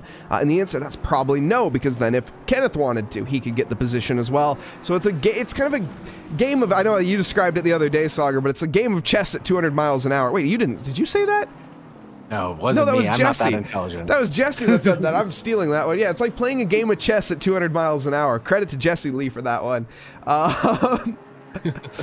But no, that's exactly what they're doing right now. And Wilson Fernandez, he's playing the long game. He's just trying to sacrifice a couple pawns to maybe set up his bishops and his rooks later. That's a great analogy to use out there. It is chess at 200 miles an hour. Wilson Fernandez, like you said, he was gaining pace on Kenneth Portis II, but now he's doing a 219.0. Looks like he's just backed off just a little bit to 218.9 for Kenneth Portis' lap time. But the previous lap, he was gaining about a couple tenths. So the pace is there in hand. He's capable of doing it. But like you said, I think he's just waiting, biding his time right now. We have a couple of close battles out on track right now. Eric Kakasian chasing down Devin Anthony for P22, P23. Jake Terrell in 20th and 19th place for Gelson Cruz. And then we have Will Burner and Siege Engine also getting really close to each other right now. So a lot of battles happening in these last couple of minutes. And here's Jake Terrell chasing down Gelson Cruz. Gelson Cruz has finally taken his pit stop. So this is going to be a pass for position overall right now. The number 83 trying to set it up there on the inside, going to the inside outside line, really not serving him any benefit. Gelson Cruz holding on in that position for just one more lap at least. There's no way Gelson holds on to this. He didn't take tires in his pit stop. He's the only driver tonight to not take tires during his pit stop. And yes, he has made up some track position as, actually, has he? Let me see. No, he hasn't. He's lost 2 positions. So I take that back. It seems that the no-tire strategy was not the right strategy tonight. And Jake Terrell, I would imagine, is about to get the job done. It's going to be a less than valid overtake, in my opinion. But I think it would have happened anyways. Let's see here as we go into the braking zone. Gelson is going to try to fight this, but we know the rubber advantage is to Jake here. The Porsche, though, very punchy on the brakes, able to keep it alongside. Now as we approach the exit, it'll be the inside line for the Porsche. Jake Terrell doesn't actually make that happen, and honestly, I'm quite glad because I don't think that would have been a fair overtake. He's going to continue, though, onto the exit of, or onto the outside of Bruxelles, switches it back to the inside mid-apex, almost kisses the back bumper there of the Porsche, but doesn't find the position nonetheless. And I think, again, this is a game of when, not if. Jake, though, maybe trying to force the issue a bit early as he goes to the inside of Puan. He's saying, I'm coming by whether you like it or not. And he uses that tire advantage brilliantly. Gelson Cruz just cannot respond. Well calculated response there. If he knew that Gelson Cruz was on old rubber, Puan was definitely not going to be the place where Gelson Cruz was going to be able to hold on to that position. He sent it there on the inside, calculated amount of overtaking, calculated amount of send that he was able to make, and a beautiful overtake to boot. But now you got to remember though, Gelson Cruz did have a 10-second penalty. So he may have lost 2 positions overall, but he did serve a 10 seconds penalty. So I think overall, he's doing pretty well for not taking tires. That might have been the only way that he could have made that 10-second penalty work in his favor.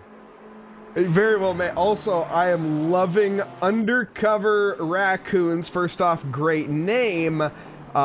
And second off, I love that comment. Lost 2 positions, but that's the best Ariana Grande album. I don't know the context. First off, I appreciate the honesty. Second off, I'm stealing that.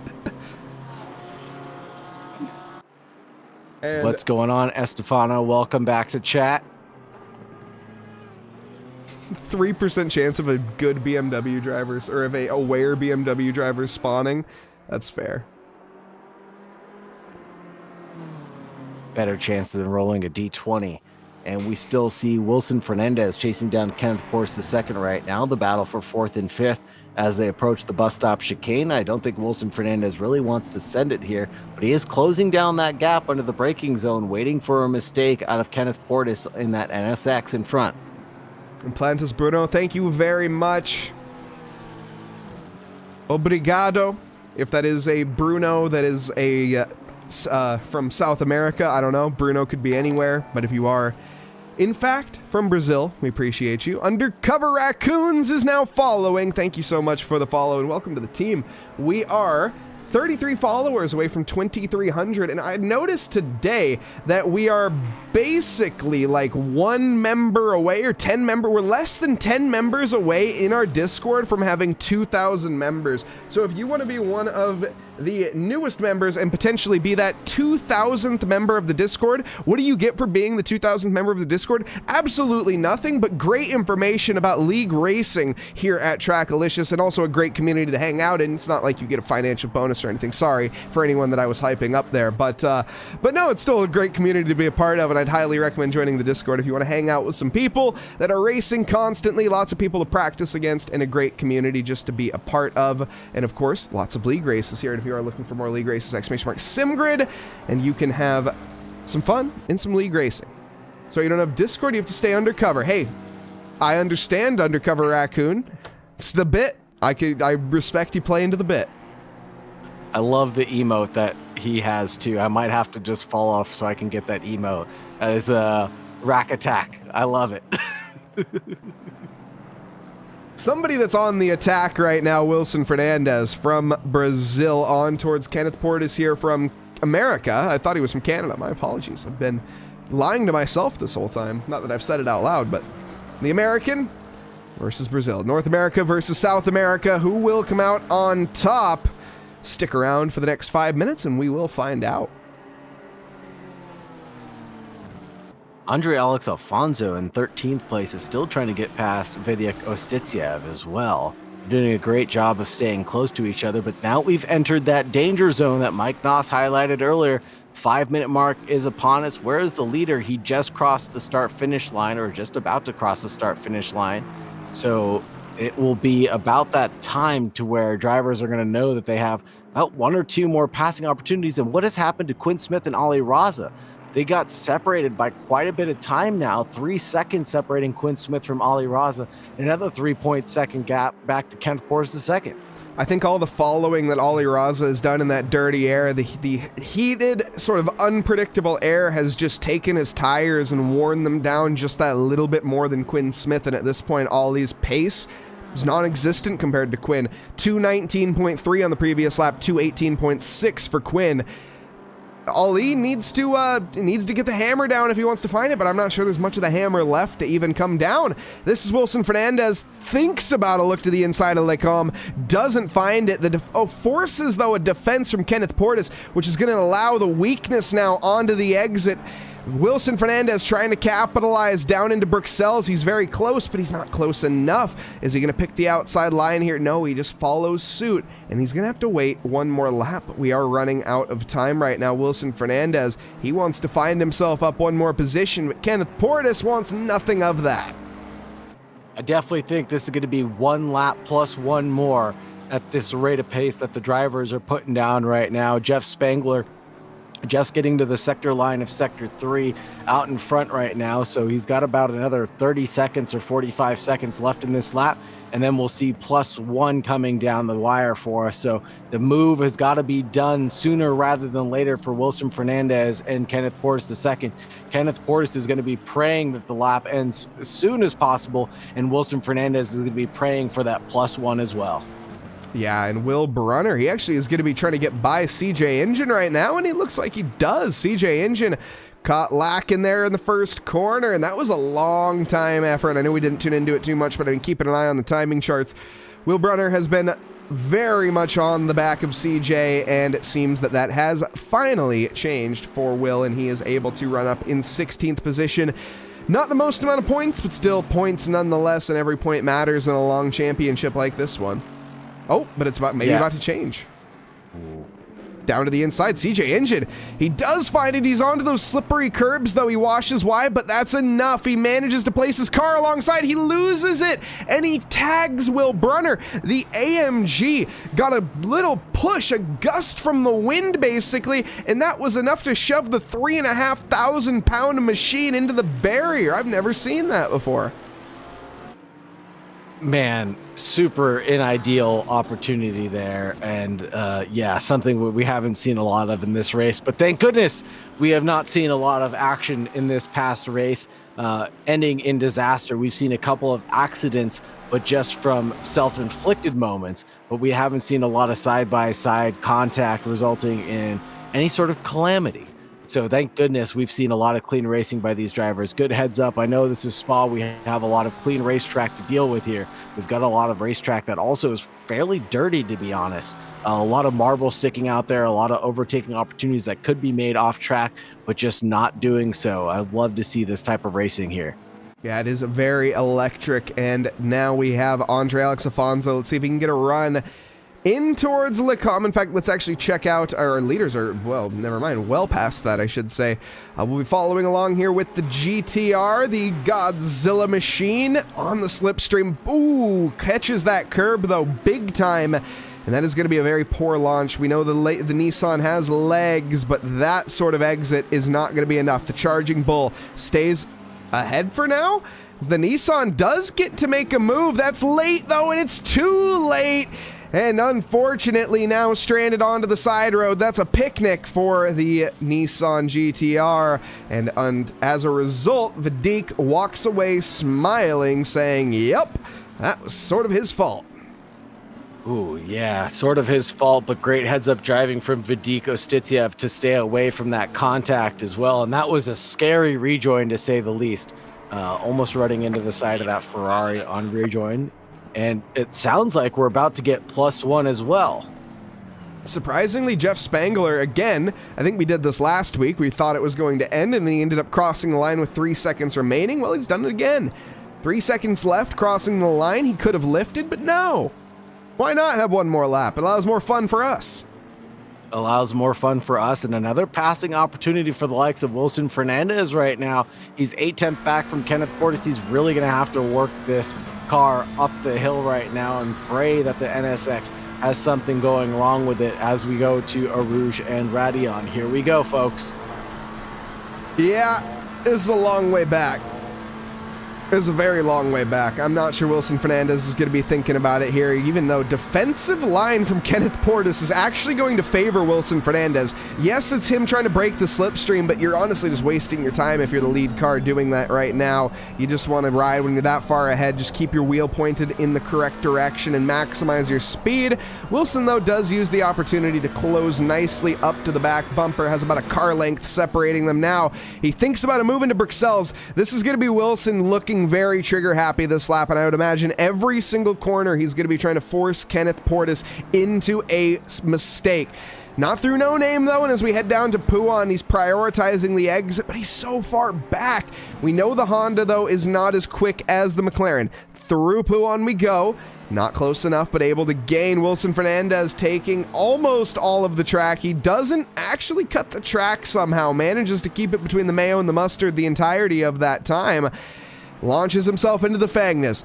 Few more corners left to go before we decide it here, and up ahead it's all going to be Jeff Spangler's race. He is going to be dominating this one by over 10 seconds to take the win tonight. Wilson Fernandez, though, is going to continue the battle on down to the run for the bus stop. It's his last opportunity, the last chance of the evening for him to get a good enough run as we tune up here to Jeff Spangler. He's going through that corner right now. The Madhouse Racing back-to-back victories for the McLaren team, and another Grand Slam added to the table, as that is going to be fastest lap in qualifying, fastest lap in the race, and the race win, with Quinn Smith behind, coming home in second. Ali Raza will take third, and to the line, Kenneth Portis II is able to hold on. Wilson Fernandez, every single question that he asked was emphatically answered by Kenneth Portis II. What an amazing race from Wilson Fernandez to be battling with Ali Raza, have that incident, spun out twice basically, and then able to catch back up to Kenneth Portis II. He's got to be pleased with himself and every effort that he left out on track, because there was nothing left in the driver's seat. He poured it all out, his heart and soul, getting to the finish line. And a Fear Nothing Moto 678. You know, it's not a terrible result, but it certainly could have been a little bit better, and I think the team will be aware of that one. Unfortunately, we just saw Tyler fall down the grid quite a bit. He started in second. The pace, I'm not sure, wasn't there. I'm not sure if that was a confidence issue or what, but regardless, he does lose 5 positions. Casey Schutte, though, I think our biggest gainer, up 12 positions. In fact, no, he's not our biggest gainer. We have some very large movers tonight. Casey Schutte up 12 positions, though, into 9th, manages to make the top 10. Gil Silverin just sneaking in as well in 10th position. I know it says 6th there, don't believe that. But the real gainer tonight, Yeager Karu, up 17 positions, not bad. Wow, not bad at all. Another FNM car gaining a lot of positions will be Jacob Curtis from FNM in 18th position, and Eric the Boss Kassian gaining 14 positions overall, started in 36, ending up in 22nd overall. Great driving from a lot of these people out here, but a couple of incidences falling people back down the order. Matt Artem, the incident that we didn't catch on screen, and Efren Aquinendo having a great start in 16th place and then getting a stop-go 30. I believe twice there in that race, putting him down into 30th position, but still finishing. Very good job. Certainly is. And we do have all 3 of our drivers here tonight for interviews. Let's get it started here. And we're going to start off with our 3rd place finisher tonight. It feels weird to say this, but Ali Raza coming home on the podium. It's a hard fought podium, to be completely honest. The competition's getting stiff out there, Ollie. Oh yeah, it definitely is. I mean, especially with these challenging conditions, the tires were just getting way too hot. I feel like I should have gone a bit more on the brake ducts, but it was in the first stint. It was really fun fighting with Jeff, but then I just lost pace in my second stint. You elected for a little bit of a different strategy early on, I would say, where you went for an early stop compared to Jeff. Now, obviously, the tires were cooking at that point, and I'd imagine that was why you made that decision. Was that the right decision or not? No, it was I miscalculated the fuel by 0.1, so I had to come in that lap. Brutal. So, yeah. So, but I mean, I'm happy with the P3. Yeah, I mean, you had a great fight with Quinn as well. I think the whole chat was very entertained with that one. You managed to hold on for a while, but towards the end, was it the dirty air that got you out? What was it? Quinn seemed to be able to make that tire life last just a little bit longer than you were. Yeah, it's just this race is all about tire management, so my tire degradation was not as good as Quinn's, so that's basically what happened. It wasn't that I got off the dirty air or anything. Fair enough. I mean, Ollie, is there anything else that you'd like to add here? Is there anyone that you'd like to thank before we move on? No, thank you guys for putting on a show and for everyone watching. Brilliant. Ollie Raza, everybody, P3 finisher here tonight and looking to make a little bit more of a challenge in the next one. Coda, how you feeling, Ollie? Hopefully it's better than this race and it's not super hot. Optimistic as ever. I love to hear it. All right, awesome. Thank you, Ollie Raza, and good luck in the next one. Thank you. Up next, Quinn Smith and Saagar. I think you've had a chance to catch up with Quinn. Mr. Smith, how are you doing? Are you drenched in sweat? Tell me how you're feeling right now. Pretty good. It was a hard fight to make it back up to P2, starting back where I did, but it was a good fight and drenched in sweat. I think my tires are drenched in sweat. Hot enough to boil an egg on, I imagine. Oh yeah, it was what, like 42 C for the track or something like that.